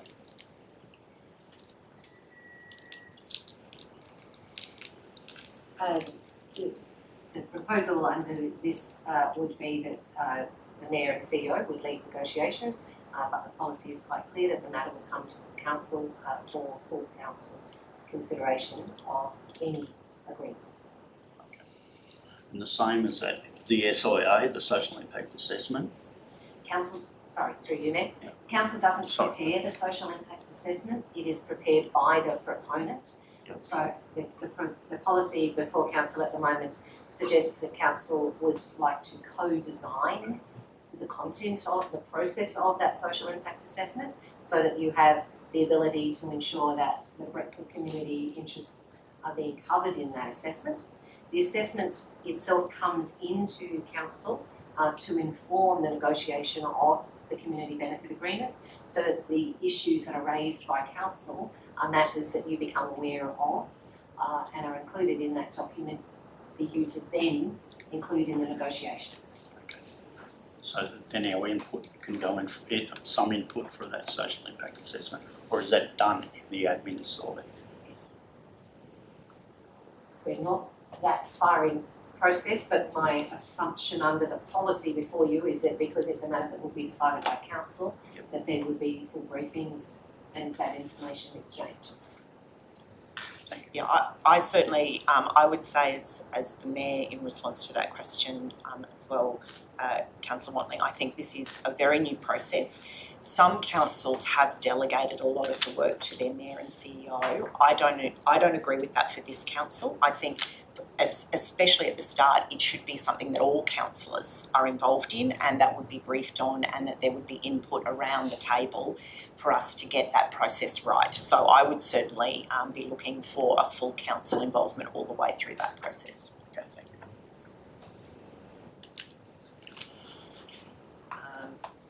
I'll speak for the motion. I wanted to just reiterate for the community, I know the strategic advisor has mentioned it, that the state is the decision maker on these projects, on large solar, on wind, and they are looking at becoming the decision maker on the battery storage facilities as well.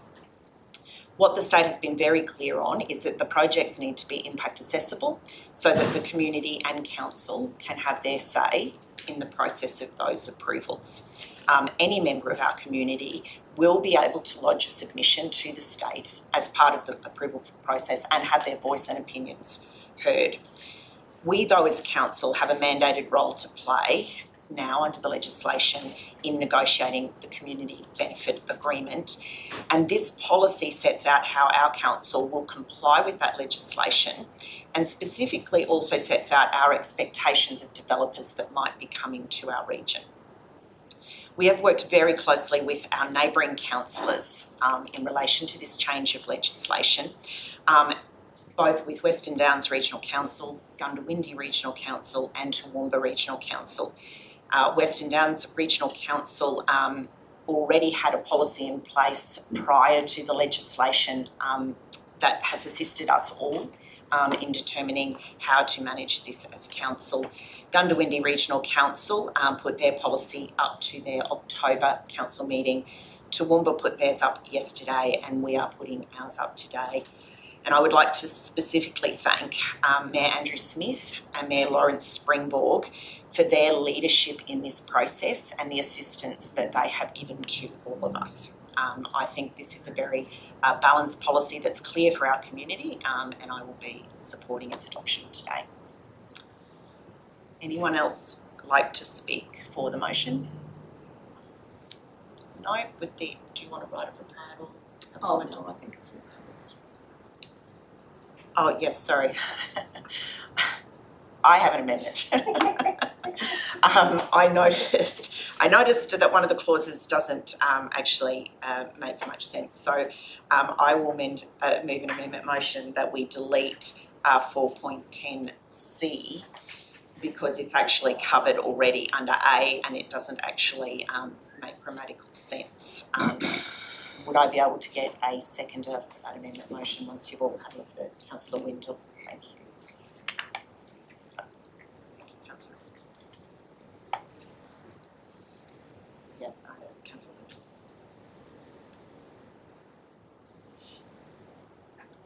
Do you need any wording? No, I think I can.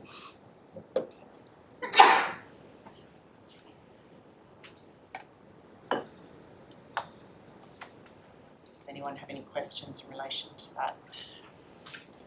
Was it supposed to have said remove? So CVAs must not remove environmental obligations? Yeah, I guess it probably was meant to say must not offset statutory environmental obligations under state or federal law, but I think when I checked with the strategic advisor this morning, the view was that state and federal government responsibilities and development conditions would cover that item anyway. I think one of our earlier drafts might have included the word replace, because we certainly had started with EPBC and then thought we should perhaps lift it to the board minutes for legislation and we've lost the word replace. So it's very much designed to say the obligation, the CVA does not replace any other statutory obligation for action.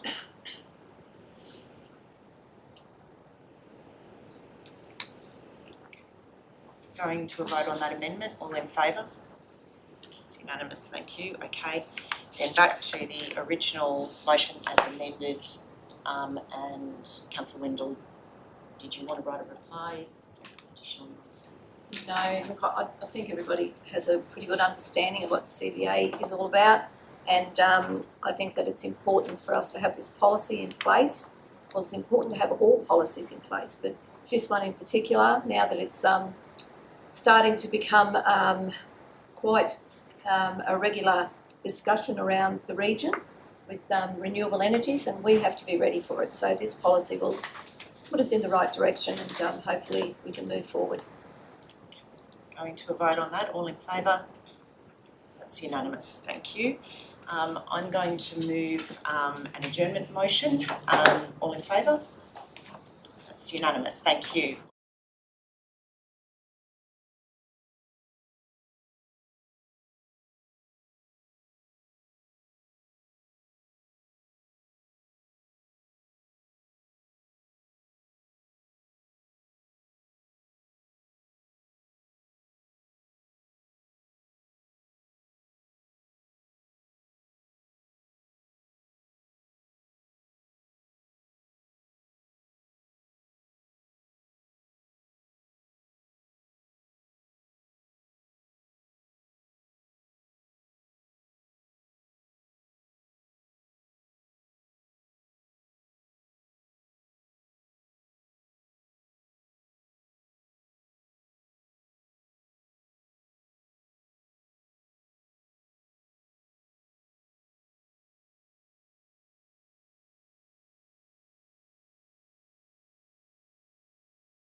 thank you and welcome back at 10:44 a.m. I'd like to start with the procedural motion to remove 13.3 from the table, the fees and charges. We're ready to have an answer on that. So procedural motion to put 13.3 to lift it from the table. Those in favour? Unanimous, thank you. Okay, so I think we have a response ready from staff about the question on the car parking fee and the amount. Yes, through you, Mayor, if I can ask the gentleman to please. Thank you, and through you, Melissa. The fee proposed is a minimum of $1,025 plus 5% for any works above $10,000, up to a maximum of $6,500. So if the works were $12,000, it would be the minimum fee of $1,025 plus 5% of the extra $2,000, which is $100. So it would be $1,125 as an example. Up to the maximum of 6.5. Does that answer your question on that one, Councillor Bartley? Did you have other questions on the fees and charges? That was the one I was concerned about. Okay, and who were our original movers and seconders? Yeah, Councillor Hassler and Councillor Dean, are you happy to still be movers for this motion now that it's been brought off the table? Thank you. Okay, so do you want to speak to the motion at all, Councillor Hassler? No. Do we have anyone who wants to speak against the motion? Councillor Richters?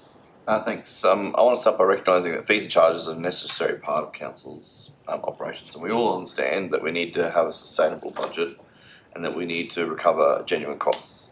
But what's in front of us goes beyond tidying up wording and correcting small inconsistencies. It introduces new charges in areas where the community expects clarity, not complexity and support, not additional costs. I want to be very clear, I'm not opposed to the minor corrections or improved wording. That is good governance. What I'm opposed to is the creep of new fees being placed on everyday people who are already navigating a very complicated planning system in a very heavy cost of living environment. Several of the new fees fall into that category. The other planning fees for written advice, like things like the generally in accordance with requests, send the wrong message entirely. When residents and small developers seek clarity from council, they're not doing it for entertainment, they're doing it because they're trying to comply. Charging people to interpret our own decisions or our planning scheme is not what a transparent council does. It creates a paywall for clarity, and in a cost of living crisis, that's simply not defensible.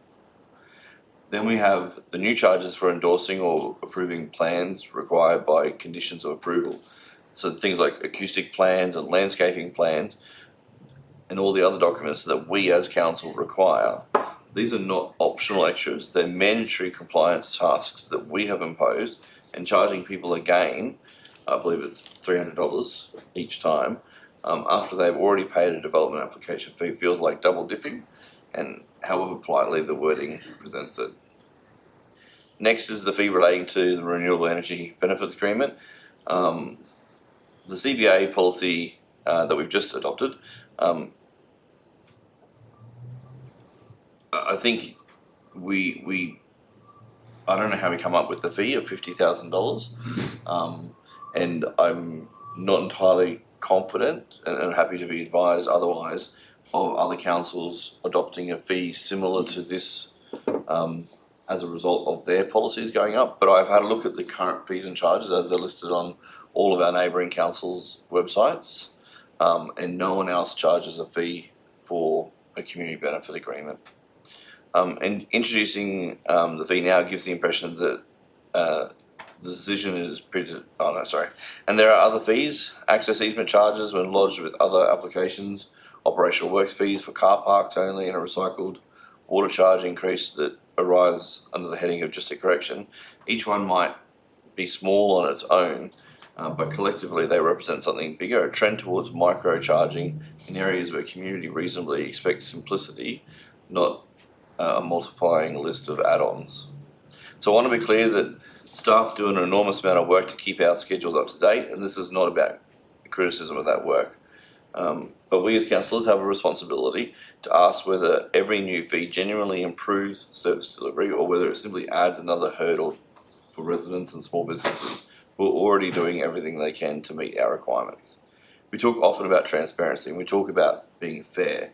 We talk about reducing red tape, yet every time we introduce another planning fee and another post-approval fee or another administrative charge without a clear policy structure, we move in the opposite direction. Quietly, maybe, but meaningfully. And the community notices, they feel it, and it affects trust. So I will not support the introduction of the new fees that make the process more expensive, more complicated, and more opaque, especially at a time when people are already under pressure. If that means I'm the councillor who asks us to think twice before charging people unnecessary, then I'm very comfortable with that. And for those reasons, in the interest of affordability, transparency, and a planning system that is accessible rather than punitive, I'll be voting against the new charges.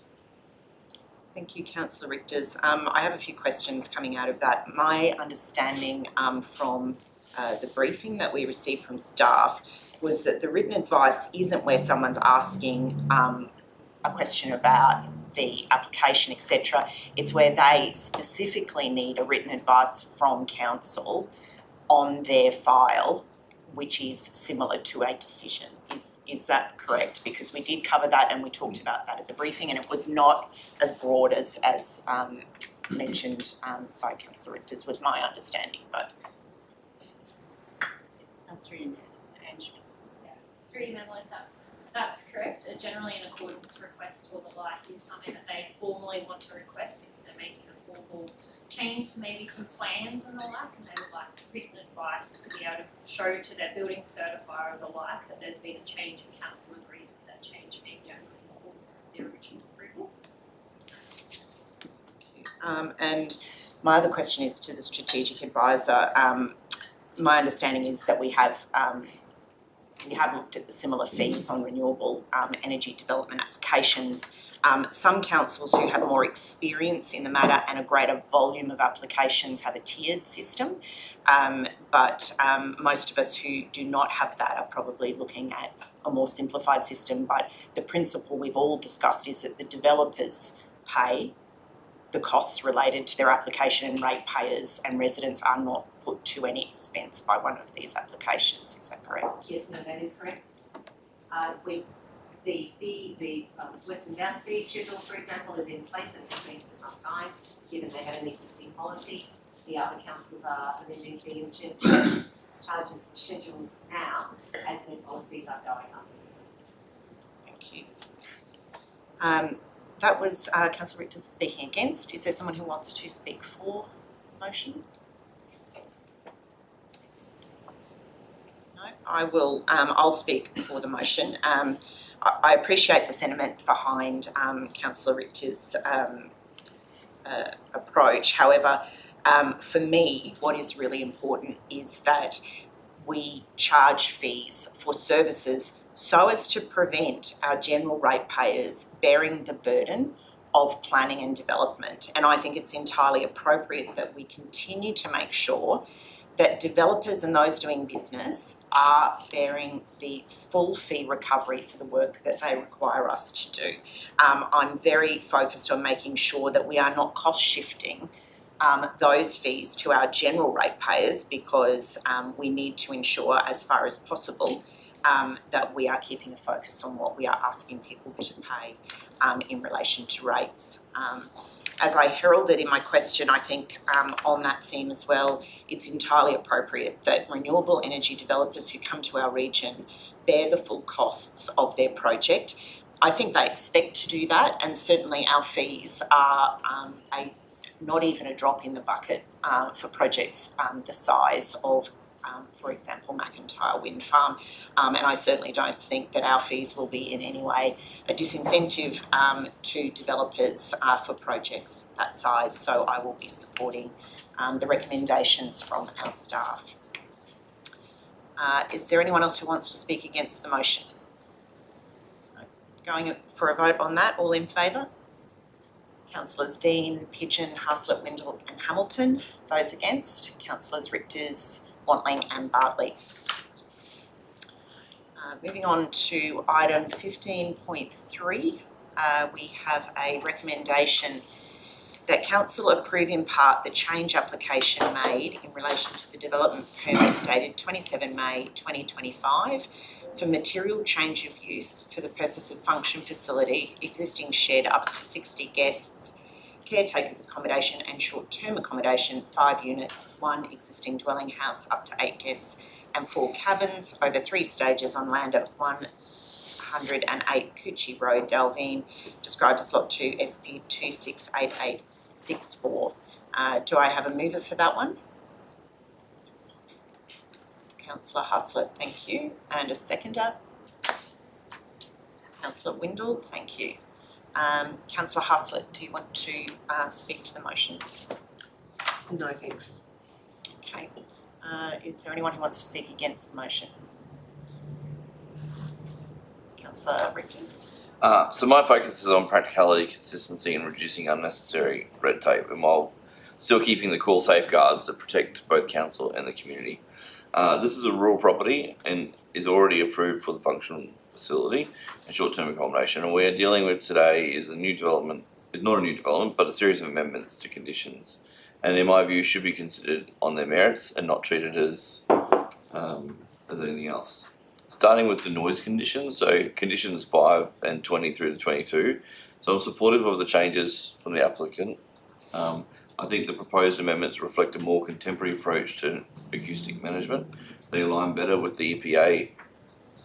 They provide a clearer and more measurable standards, and I don't believe that the rural environment is served by unnecessarily rigid limits that don't reflect how function venues actually operate. So a midnight finish with proper controls is not unreasonable in a rural context, and our conditions should be practical and proportionate. Condition 9 and 16, I support the amendments as a way of reducing red tape. The definitions around short-term accommodation are already set out by the planning regulation, and there's no need for council to over-engineer the stay lengths or micromanage the colour palettes when the outcomes can be achieved more simply. I am supportive of 17 and 18 staying. I do support I don't support their deletion, and then they are fundamental compliance checks. So the certificates for plumbing and drainage and the final inspection are necessary and the basic legal requirements. So they belong in the approval and they should remain, in my opinion. Turning to the waste management, I support the amendment to condition 24 and the deletion of 25. That streamlines the framework without weakening it, and I also support retaining condition 26 exactly as it is. It's a sensible requirement that the development materials are kept out of car parks, etc. Condition 27 I believe does need some improving. Expecting waste removal immediately after an event is unrealistic, and it creates an unreasonable compliance trigger. Changing that wording to as soon as practicable after the event maintains the intent without setting people up to fail. On the lighting, I support the applicant's proposed wording for condition 32. It references the Australian standards and it provides clarity and it avoids subjective interpretations. That is the kind of red tape reduction I want to see more of. The fencing and landscaping, so I support condition 34 and the deletion of 36. The goal is simply to prevent access to the telecommunications facility, and the applicant's approach achieves the outcome. On the car parking, I support the applicant's replacement of condition 43 and the deletion of 45. The applicant's version is clearer, more enforceable and removes ambiguity. And finally, condition 48, I don't support removing it. And I think that it's a little bit unfair that DCMR are kind of telling us to add a condition in so that they can then do a catch-22 down the track. So, in summary, I've looked at all the conditions. There's many that I agree with and don't agree with. And because this report is not in accordance with that, I won't be able to support it as it stands. Thank you, Councillor Richters. Do we have someone speaking for the motion? Okay, I'll speak for the motion. I think it's really important that to note that this application is impact accessible, which means that the community had the right to put in submissions. However, the application material from the applicant on which people were basing their submissions did not mention amplified music in their application. So the community were not aware that the proposal was for amplified music outside the current requirements of the EPA. The application material also did not include a noise report. Council requested an acoustic report from the applicant, but this was not provided. And further, the applicant's response to Council's information request said there would be no live or amplified music between 10 p.m. and midnight. I might be prepared to consider, as with other applications, where there is an acoustic report by an acoustic expert which recommends how matters can be done to ensure minimal impact. I am open to those suggestions from an expert, as I'm sure our staff would be. And if our staff had received an acoustic report from an expert, the conditions would have reflected the recommendations of that report. Without a report, we're flying blind. We're flying in the dark. We don't know what the impact would be of amplified noise levels. We don't know in which direction they would travel and what the impact would be at the receptor points. And therefore, we cannot condition mitigation proposals to make sure that the function facility does not cause conflict with the uses around it. So absent an acoustic report, I don't see how we as a council can consider this request. At the moment, therefore, I agree with the recommendations from our planning team that the applicant's proposed changes as to noise are not consistent with the rural zone, and I think audible noise, amplified noise to midnight without mitigation may not be consistent with the rural zone, and for that reason I'm supporting the recommendations of the staff at this point. Do we have anyone else speaking? Do you have a question, Councillor? No, Madam Mayor, I'd like to move an amendment to condition 27 that we replace the word immediately with as soon as practical.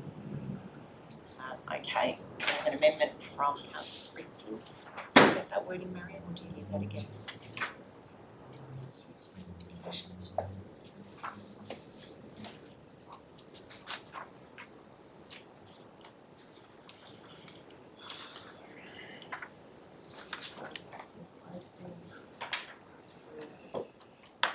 Immediate. Yep. With as soon as practical.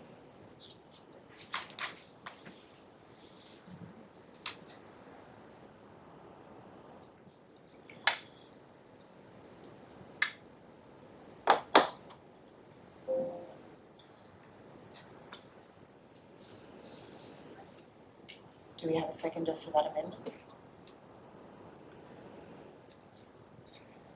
Councillor Kitchen.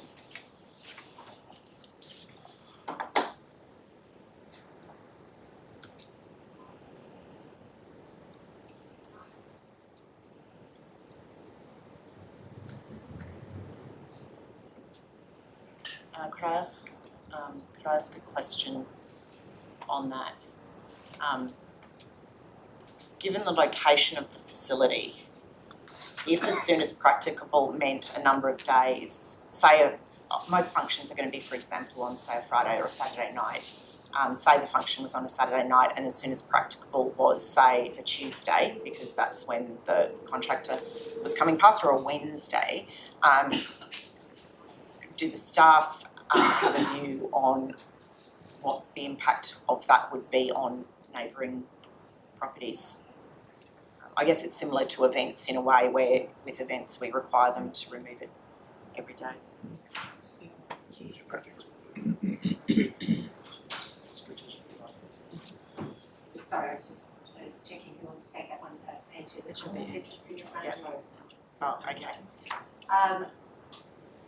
Our intention in the original construction of the condition was always for it to be as soon as practicable, but we would hope, of course, that any landowner would then keep the waste in the manner that would, of course, owe it to adjacent landowners or impact on their own business as part of that, because it may be a couple of days. We acknowledge that from the beginning. Okay, so that wording wouldn't be inconsistent with the staff's view on how that would operate? Not inconsistent. Thank you. Any other questions, Councillor? Question, Madam Mayor. We have a clear aerial photograph in the report and it shows some receptors, but we don't seem to mention receptors. And I take your point, Madam Mayor, nil submissions as far as this went. I find that a bit unusual, and it might be for the very reason you explained. But we don't talk about receptors at all in this report. Not that I've been able to find them. Acoustic receptors, I think, was the question, because Yeah, I anyone presume because we didn't get within a to the reasonable- acoustic report. Yes, Mayor, that's because we did not receive a qualified report, and it's normally in those reports that the official terminology would be used. So does anyone want to speak to that amendment? Happy to go to a vote on that. All in favour? That's councillors Dean, Pigeon, Richters, Bartley, Haslett, Windle and Hamilton. Those against? Councillor Wantling. That's passed. Back to the original motion. Councillor Haslett, you're still happy to be the mover? Yes. We're happy to go to a vote on that. All in favour?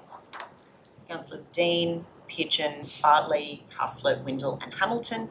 And those against, Wantling and Richters.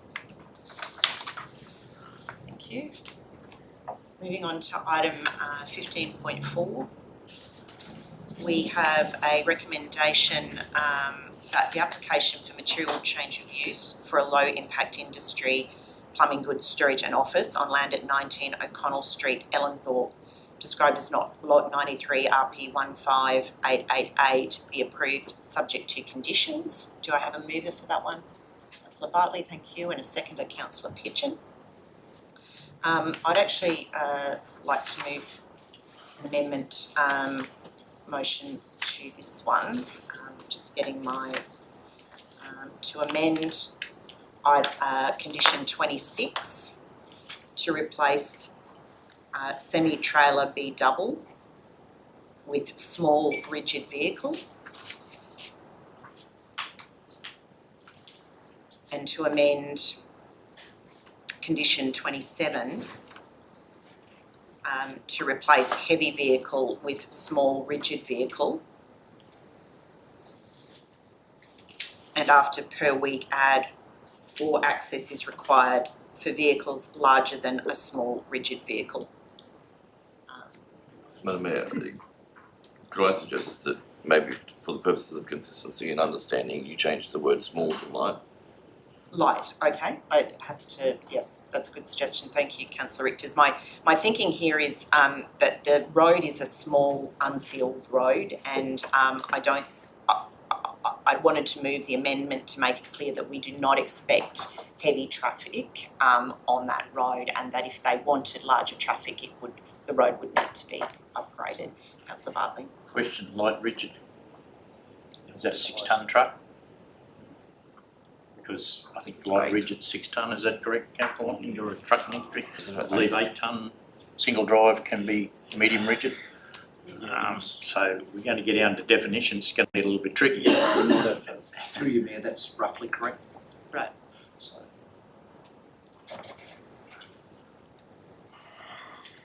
I'm just trying to. So, probably for delivery purposes with this, does it make it harder in some way, because is the stock, is it the reason that they're bringing that in is because you can go to a certain road, a designated B double road, and split the trailers and bring it in. Are we making it harder when they split it and just have a single trailer taking that stock in? Will they have to unload all that stock? When you put it in a light rigid. I don't think there's B double access to this location. No, but say, Through you, Mayor, no, there isn't. no, but there would be single trailer access. Yeah. Whereas they split the combination up and take one in and come back and get the other. Would that B double, the reason they want a B double is to get their stock in. Would it be to delivery, whereas are we limiting them by letting them split up the trailers and take one by putting it at an LR standard at a light rigid? Does that make sense? Yes, thank you for that question, Councillor Watling. Can I add to Councillor Watling's question? Has the applicant actually requested anything around access, or was this just a conditioning by staff? By staff, taking into account the nature of the road. This is on the road per day.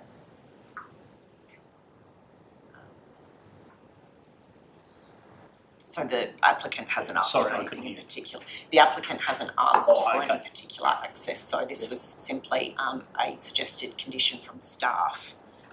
And I guess I'm suggesting that it be clear about the size of access in that rural residential area. Mayor, I understand what you're trying to achieve, but I don't think. Sorry, Councillor Richters, I need a seconder before we open up debate. I'm happy to second it. Councillor Pigeon, thank you. Can I just clarify? Yes. So 27's not, it wasn't. No, it's not finished. So with light rigid vehicle, And that's not quite right, I don't think it's peers. no, it's heavy vehicle, replace heavy vehicle. Yeah. So,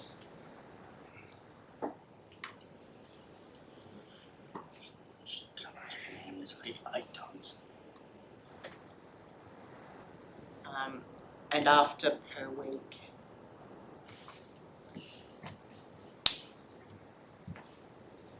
In conditions 27 to 27 as well, after per week add or access is required for vehicles larger than a light rigid vehicle.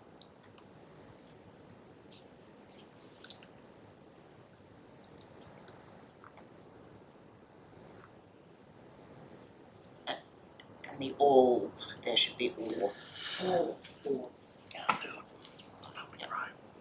Okay, sorry, Councillor Richters. Yeah, thanks, speaking Mayor. to the amendment. I understand what you're trying to achieve, but I'm not entirely sure that what changing these is actually going to achieve that. So in 26, by changing it to light rigid, all you're doing is changing the area that they have to accommodate. It still doesn't say that anything larger than a light rigid can't go there. It's just changing that the loading dock and unloading area is going to be now built for a light rigid vehicle, not a bigger vehicle. It still doesn't stop a bigger vehicle from going there. No, and I just think that by having that wording in there, it's indicating that we in some way consent to the larger access. Whereas in 27, essentially I'm saying if you want access for vehicles bigger than that, you actually have to upgrade the road. Yeah, and moving on to 27, I think that it already talks about 8 light vehicles per day there, and 1 heavy vehicle per week. I'm struggling to see how that wouldn't have been reasonable. 8 light vehicles per day and then 1 heavy vehicle per week. And in your amendment, are you changing that entire sentence? So it's just if it exceeds 1 light vehicle per week, they have to upgrade the road, or I'm not quite sure what 27 is actually changing. It says if they want access at all, if access is required for vehicles larger than a light rigid ever, they have to upgrade the road. Because I think people living, I guess what I'm getting at is the other people living on that small unsealed road are not going to expect a semi-trailer coming in and out of that road once a week.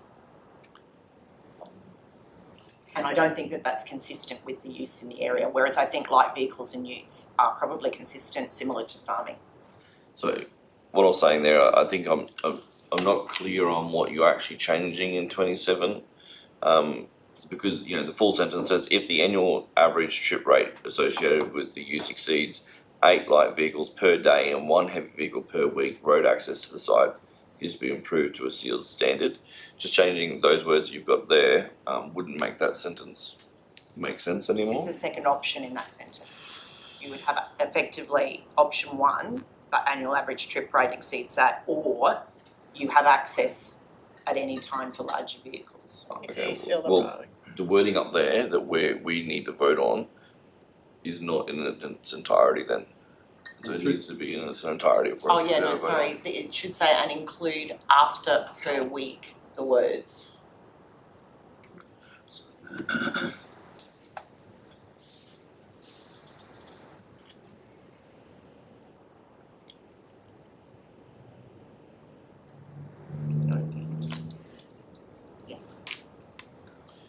Yes. If I carry full completeness, but I asked him to just type out the full first sentence with the inconvenience 27.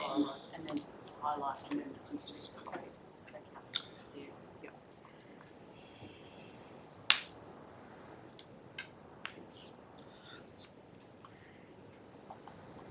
I think that there'd be plenty of rural roads that are unsealed around our, Sorry, Councillor Richards, are you asking a question or are you now speaking to the amendment motion? well, I haven't stopped speaking, but. You were asking a question. You were saying what is it meant to achieve? Oh, So- right, okay, so- gotcha. Can I just ask a question? Question, yeah. So that road, so we're going to restrict access only to that place by single vehicles, like single transport? We're not restricting access. What the condition would Yeah, say the is, condition. if that business means that vehicles of a certain size are using that road, that business would be responsible for the upgrade of the road. Okay, so we're not restricting other traffic of single trailers using that road though. So there'll be a lot of others using that, but we're just restricting him to a light rigid. My understanding is that we don't in conditions, right, the roads are roads, Yeah. and apart from heavy vehicles, that we don't have restrictions on roads, but what Yeah. we can condition is if the traffic related to a business is going to increase the traffic or the impact, that we can condition some mitigation elements for that traffic. But I don't think we put signs up on roads that say No. you can't access this, is that? No. Right.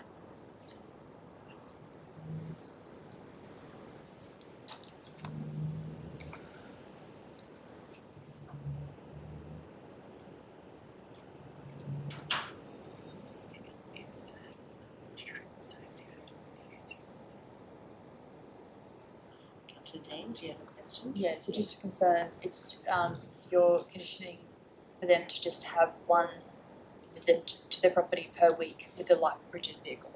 Is that right? If the annual average is more than one a week, yeah.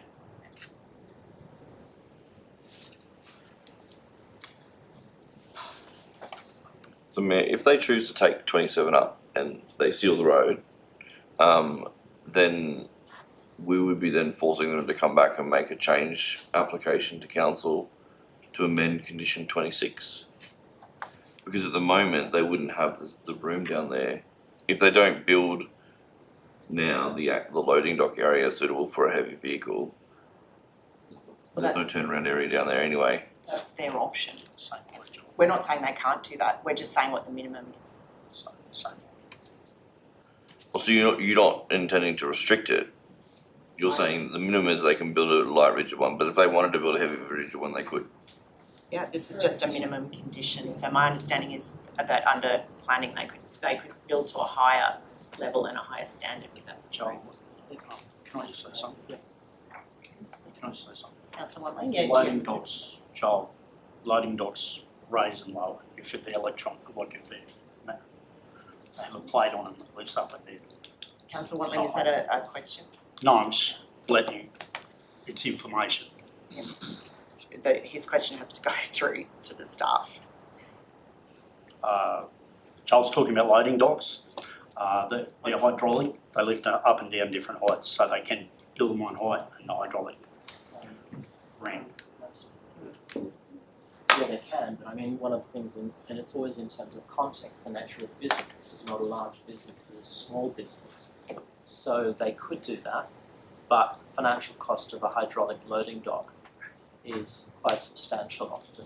Okay. So taking that into context with the scale of business and more the broader amenity, they could. So, another one, they don't need a hydraulic one as well, they can just put a plate, flip it down and it goes to the height they need. Yeah, that's correct. Yeah, I think the condition just talks about the area, not what they put in that area. Yeah, so I'll speak to the amendment motion. As I was saying, I think that in our planning scheme, home-based businesses would be allowed here. rural business, rural farming activities would be allowed, and what I was trying to achieve with the amendment is to reflect a similar impact to a home-based business or a farming business, rather than a larger scale industrial business that should be located in an industrial area. And to me, access by potentially large semi-trailers wouldn't be consistent with a home-based business. And that's the reason that I've put forward that amendment today. Does anyone want to speak against that amendment? For the amendment? No. Those in favour? That's everyone except Councillor Wantling, and those against? Councillor Wantling. Okay, back to the original motion. The mover was Councillor Bartley. I'd like to speak to it. Thanks, Yep. ma'am. I think with the changing demographics in our community, you're going to see more of this type of activity in our village areas, and it really is a village area, Ellinthorp is the area. It's probably making good use of the land. It's low impact industry, and we're conditioning it quite heavily actually. So he's got the applicant has the ability to, or he can negotiate these conditions that we've put in place and come up with sensible solutions to basically acquit some of those, or see a sensible way forward without basically costing him a lot of money. Sealing the road for a new industry is a significant impost, and I don't see it as being that. It says it's a plumbing's goods storage and office, and it said no customers are to associated with the low impact industry are permitted to attend the site. So you're not going to have comings and goings as one would think. I guess he'll have to demonstrate how he moves his product out, whether he has delivery style vehicles or what have you. That's for him to demonstrate to us. At the moment, we're approving the idea that he's brought forward to us, the applicant, and we've conditioned it, and he can negotiate that. So I'm happy to put that forward. I think there's not too much different if you know our communities, how they've grown in our own towns. You'll often see a plumber in these towns, and Councillor Windle would know, with his shed full of PVC, 6 metre long lengths of PVC and fittings and what have you. Because they get call-outs on weekends and what have you, they can't go to retailers that sell plumbing bits, they have to be prepared. So this probably will fit well within our emerging community, and I think it's if it fits in well, it'll be good for the whole area. Thank you, Councillor Bartley. Do we have anyone speaking against the motion? No. Does anyone else want to speak for the motion? Councillor Pigeon. Thank you. I'm happy with the staff's approval on this one. I think part of our region is changing, and look, we've got a lot of young people who are going into that trade industry. I think we really need to support it, particularly with the Olympic Games coming up. Like, it's a region of growth with that, supporting them, getting them to find their feet, and looking outside the box, I think, is important. I'm happy that the staff have conditioned this, because it's that fine line of allowing growth but doing it in a sensible way. So I think that's a very good thing. But I would just like to congratulate the applicant on actually working with the staff and going down the correct path, instead of just doing it themselves and finding out later that, that this actually is a business and this is an industry. So congratulations, and I'm happy for what staff have put forward. Thank you. Does anyone else want to speak to the motion? Councillor Wantling. Yeah, I'll be voting against it. The amendment, I think, is too strong for one light rigid a week to travel on that road. Stock might come in twice a week for them, or move out. It's got to go in, it's got to come out. So, yeah, I think we're just restricting them a little too much. Yeah, look, I'm with Councillor Pigeon and Councillor Bartley. I think this is a great initiative from this applicant. We desperately need more plumbers in this region. There's people saying regularly that they can't get a tradie for plumbing services, so I congratulate this applicant. Look, I don't expect that he's going to be probably always having to use that business there to store stuff. He'll probably still be out and about picking up stock as he needs it, but like Councillor Bartley said, there'll be call-outs at weekends and he's got to have a certain amount of stock on hand to be able to fulfil the needs of the clients that he has for his business. So I think this is great, and I really congratulate him and I look forward and wish him all the best. Thank you. You happy to go to a vote on that? All in favour? That's everyone except Councillor Wantling, and those against? Councillor Wantling. Moving on to item 15.5, I think Councillor Pigeon is leaving the room.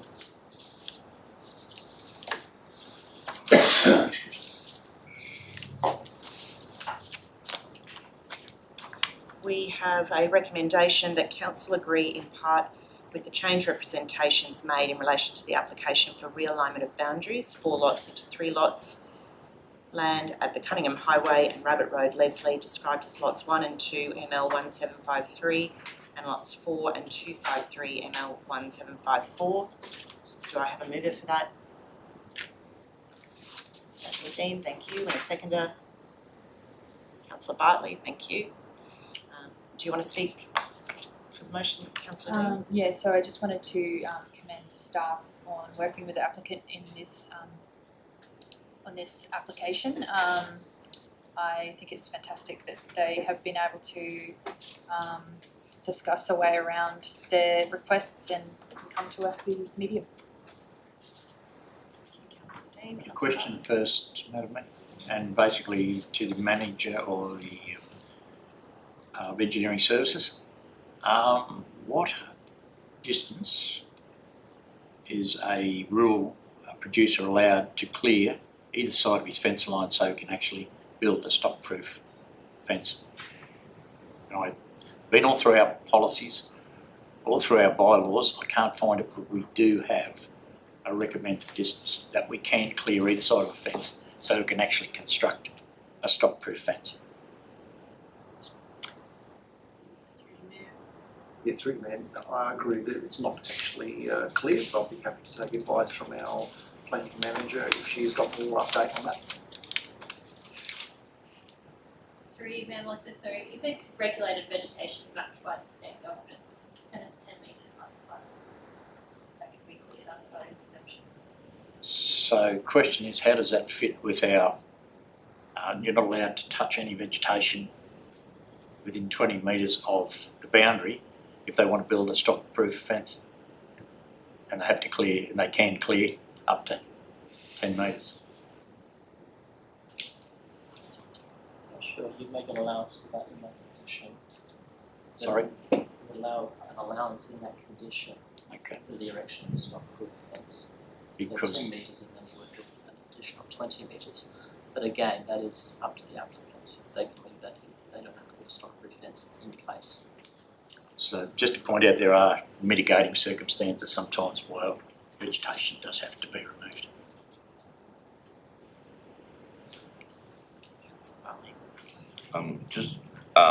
So that I'm absolutely clear, in this amendment, we're not asking the applicant to plant any trees now, or we're simply asking them to retain the trees that are there. Excellent, happy with that. That's right, but through to the staff, is that correct? That is correct. We are asking to retain the existing vegetation on site, which will regenerate in time and mitigate impact from the road. Yeah. And in the event that they maintain that 20 metres and then they take 10 metres of it for a fence line, do they have to add another 10 metres to the other side of that buffer zone, or what happens in that instance? I think that's subject when they apply, when they put the fence in, but what with council, with the applicant, we talk to them about that in the future plans. They've indicated no requirement for a stock-proof fence, and they're quite, yeah. So you would, in that calculation, you look at 10 metres and then an additional 20 metres potentially. Okay. Councillor Wantling. Through you, Mayor. So why has this triggered a buffer on that property? On this property? Why has it? Why has it? Yeah. So, okay, firstly, there is an environmental buffer from the extractive industries. Yep. And because of the change of use potentially, and it's a vehicle route from the quarry, and the buffer is there to protect the future amenity of the property. So if they change, for example, it goes to a residential use, you built in that amenity and the protection of that future amenity and future use. That's why there is a buffer imposed. So, yeah. So, through you again. In the past, I might be wrong, but I was aware that when we make a planning decision, it's not for the future, it's for what's now. Is that correct? I think I know what you're referring to. Do you understand the question? Yeah.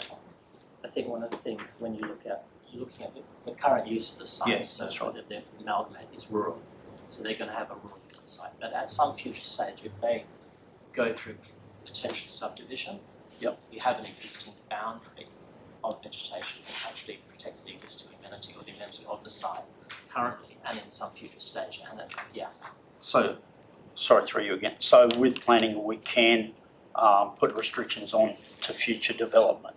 Is that right, or not? Yeah, I think I know what you mean, Councillor Watling. It was kind of reversed, that if we don't put conditions on at this point of a process, we sometimes don't get a second bite at the cherry when a legal different use occurs. It doesn't have to come back to us. But won't we get another bite at the cherry if they develop that and the people put in their application to build a home? Won't that restriction then go on then? No, I think as per our earlier conversation, some building is as of right and we don't get to see it again at that point. It's only if the building doesn't meet our requirements. Is that correct? So they could do something where we don't get to condition it later on. Right, yeah, so it doesn't. Another question, I believe most of this property would be in the extractive industry overlay. Would that be correct? Yes. If I could ask the Mayor, Ange. Through you, Madam Melissa, it is within the extractive industry uses buffer because it's within 1,000 metres of Hutchinson's Forest. So if someone wanted to build a house, they would have to more or less do a development application in that situation where it's in that area, that buffer If area. it's within 1,000 metres of that, it will unlikely trigger, like it will require an application for it to use that. Thank you. Okay, so we had Councillor Dean speaking for. Does anyone want to speak against the motion? Does anyone else want to speak for the motion? Thanks, Madam Mayor. I think the staff and the applicant have come to a reasonable compromise that probably the applicant can live with this. I do see in the report that they must maintain the natural vegetation. If we get a holocaust that went through Pratten and go through that property, I think it'd be very difficult to do. You can't put back 100-year-old trees very quickly. So I think it would only be fair and reasonable that they not interfere with existing trees, but if there is a natural disaster in a bushfire or a large storm come through that wrecks trees, then I think there has to be a level of leniency shown in that situation. But I'm sure the applicant, and given their presentation, are responsible people in our community and would do their best to maintain the vegetation the way it is and work with it. So I think it's a sensible compromise and this allows them to move ahead. Thank you, Councillor Bartley. Anyone else want to speak for the motion, Councillor Windham? Just to add with Councillor Bartley's comments there, it does say that the existing native vegetation is to be retained and allowed to naturally regenerate. So I guess if there was a bushfire, then just let it naturally regenerate just like it does any other bushfire area. Thank you, Councillor Windle. I'd like to, I agree with Councillor Bartley. I think the process of the applicant coming in, the deputation, speaking to us, and then the agreement that the result that the staff have suggested here to accommodate some of those issues that are raised, I think that's a really good reflection on a process in supporting our ag industry. So I think I'm really happy with the work that's been done by the staff here, and I thank them for that and support the recommendation.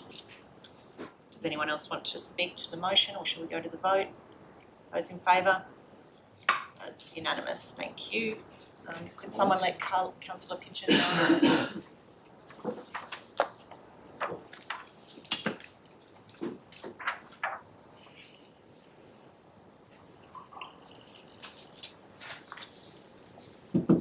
Thank you, Councillor Bartley. Moving on to item 15.6, we have a recommendation that the other change application to include a food and drink outlet for material change of use for winery, cellar door and short-term accommodation 3 cabins on land at 87 Rees Road, Ballandean, described as Lot 1 RP 63307 be approved and the conditions be amended. Do I have a mover for that? Councillor Hustler, thank you. And a seconder? Councillor Windle, thank you. Do you want to speak to the motion, Councillor Hustler? No. Does anyone want to speak for the motion? Okay, I'll speak for the motion. I just wanted to, I think this is actually it's a really comprehensive report, and I think that the noise conditions here do comply with the recommendations by staff, and that there were no submissions that raised concerns about the proposals as regards noise. So on that basis, I think this one actually is one which has been through a process where that impact has been managed by staff and by the applicant. So as I said, very detailed conditions, and the amendments to me can all be supported. Councillor Morley? For it, just I'll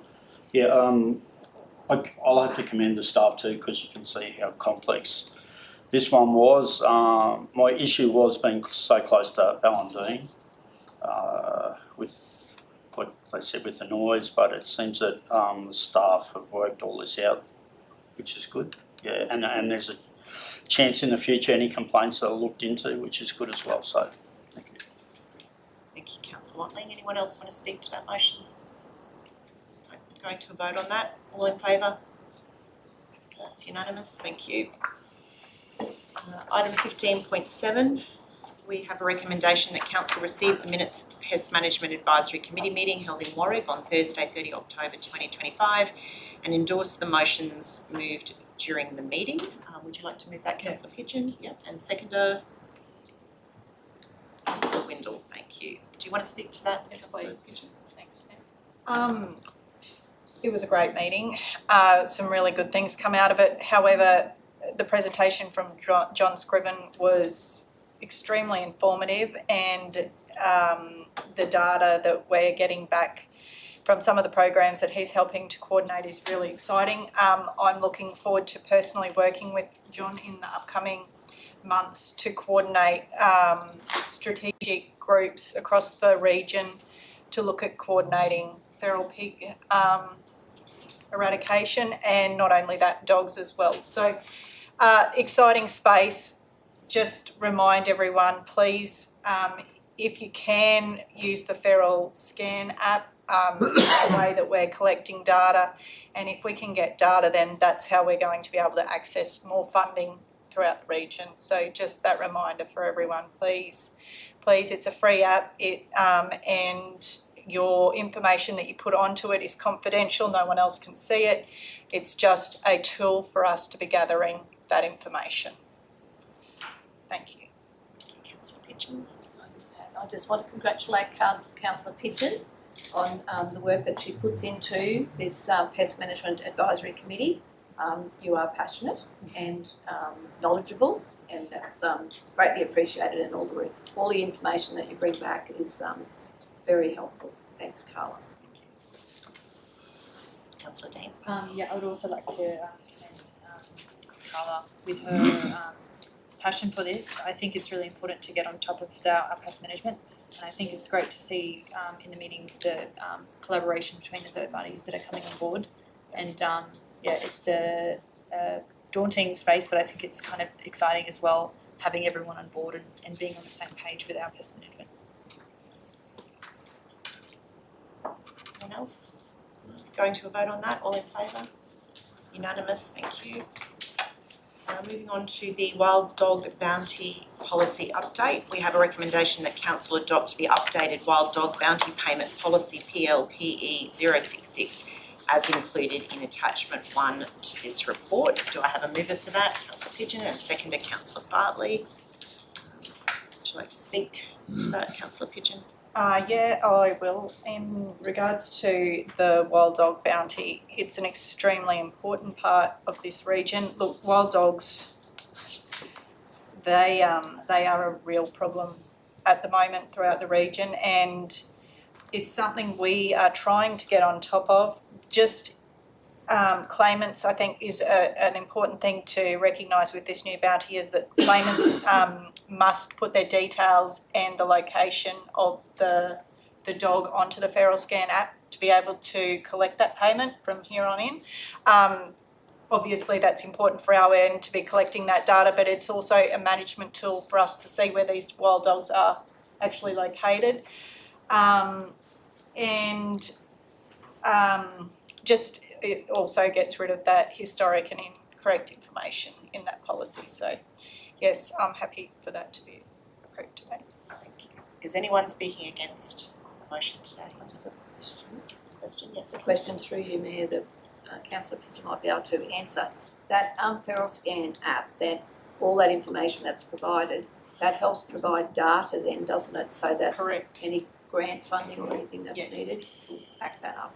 That's the whole idea behind it, because if we're able to collect data, then that's how we're able to unlock funding to be able to tackle this problem throughout the region. Thank you. Did you want to speak as well, Councillor Bartley? Yes, thanks, Madam Mayor. We nearly lost the bounty in the Warwickshire days. Stanthorpe, upon amalgamation, didn't have a bounty. So Warwickshire was about to abolish the bounty system because we're paying out huge amounts. The only way we brought it to some semblance of order was to have the whole dog supplied, because we were getting fridge full of scalps from South Australia. They were exporting them up here and claiming them, and big payouts to certain people, and we knew they weren't being taken locally, the dogs. So once we moved to having to produce the whole dog, that sort of changed things dramatically, and we kept the bounty. The other thing I'm concerned about is the people, the coordinators that do the identifying of the dogs may need to be educated in the Feral Scan app, because they live in all four corners of our region, in some of the remote areas where our staff can't go and identify a dog. And clearly in the report it says we don't want dogs being brought to the office for obvious reasons. And they have had to be brought here and parked out in the car park and identified. So I think it's about looking after our people who do that identification for us, and if they find it a little bit difficult using the app, I think it's up to the committee, the Pest Management Committee, to assist them and educate them and help them carry out that important function. So they do a great job, and therefore it encourages people to claim the bounty and go after a dog when they see one, otherwise they might just dismiss the idea. It's the sheep producers that mainly get impacted, and it is a bit of a smorgasbord for them because a lot of people keep pet sheep. That's a fact where it's easy animal husbandry compared to cattle. So there's more sheep probably in our area than ever now, and it's good because we've got live selling yards. But if we can get the dog numbers down, and I've always been a strong advocate for this state to bait the main rage like they did in the 60s and took the dog population right down. If they could do that again, it'd be great, but I don't think there's any appetite to do that. Thank you, Councillor Bartley, and I think that's a good suggestion around education to pass through to the staff for noting. Does anyone else want to speak to that item? Councillor Richter. Yeah, I think I'm happy with the policy. The only thing I would have loved to have seen in here, if it's able to be done, and I don't know how it would be worded or enacted, but something around you can only get your bounty if you can provide proof that notification was given to neighbours before specifically baiting happened. I'm not sure how you know that, but That's a requirement. yeah, I was going to, I it's a don't know if I'm requirement. allowed to speak. It's still still a bone of contention that it may or may not actually be getting done, so. Thank you, Councillor Richters. I think the baiting one is probably for a separate policy rather than the bounty, which is for shot or trapped. But yes, that's on notice that we have had some landowners concerned about not being notified in accordance with the requirements. Moving to a vote on that, all in favour? It's unanimous, thank you. Moving on to confidential business items, we have a recommendation that the meeting be closed to the public and move into committee to discuss the following items which are considered confidential in accordance with section 254J3 of the Local Government Regulation 2012, which permits the meeting to be closed to the public for business relating to the following as indicated.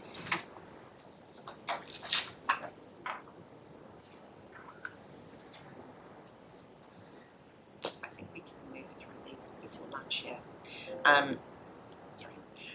the draft planning scheme submission consideration and Kuhl and another versus Southern Downs Regional Council Planning Environment Court Appeal number 1435 of 2025, 214 Kerrick Road, Dalveen, Lot 7, SP 274061 for the reasons given in the recommendation. Do I have a mover for that? Councillor Dean, thank you, and a seconder? Councillor Haslett, thank you. All in favour? Sorry, can I get hands? All in favour? Councillors Dean, Pigeon, Wantling, Bardley, Haslett, Windle and Hamilton. Those against? Councillor Richters. We are moving into confidential.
Thank you.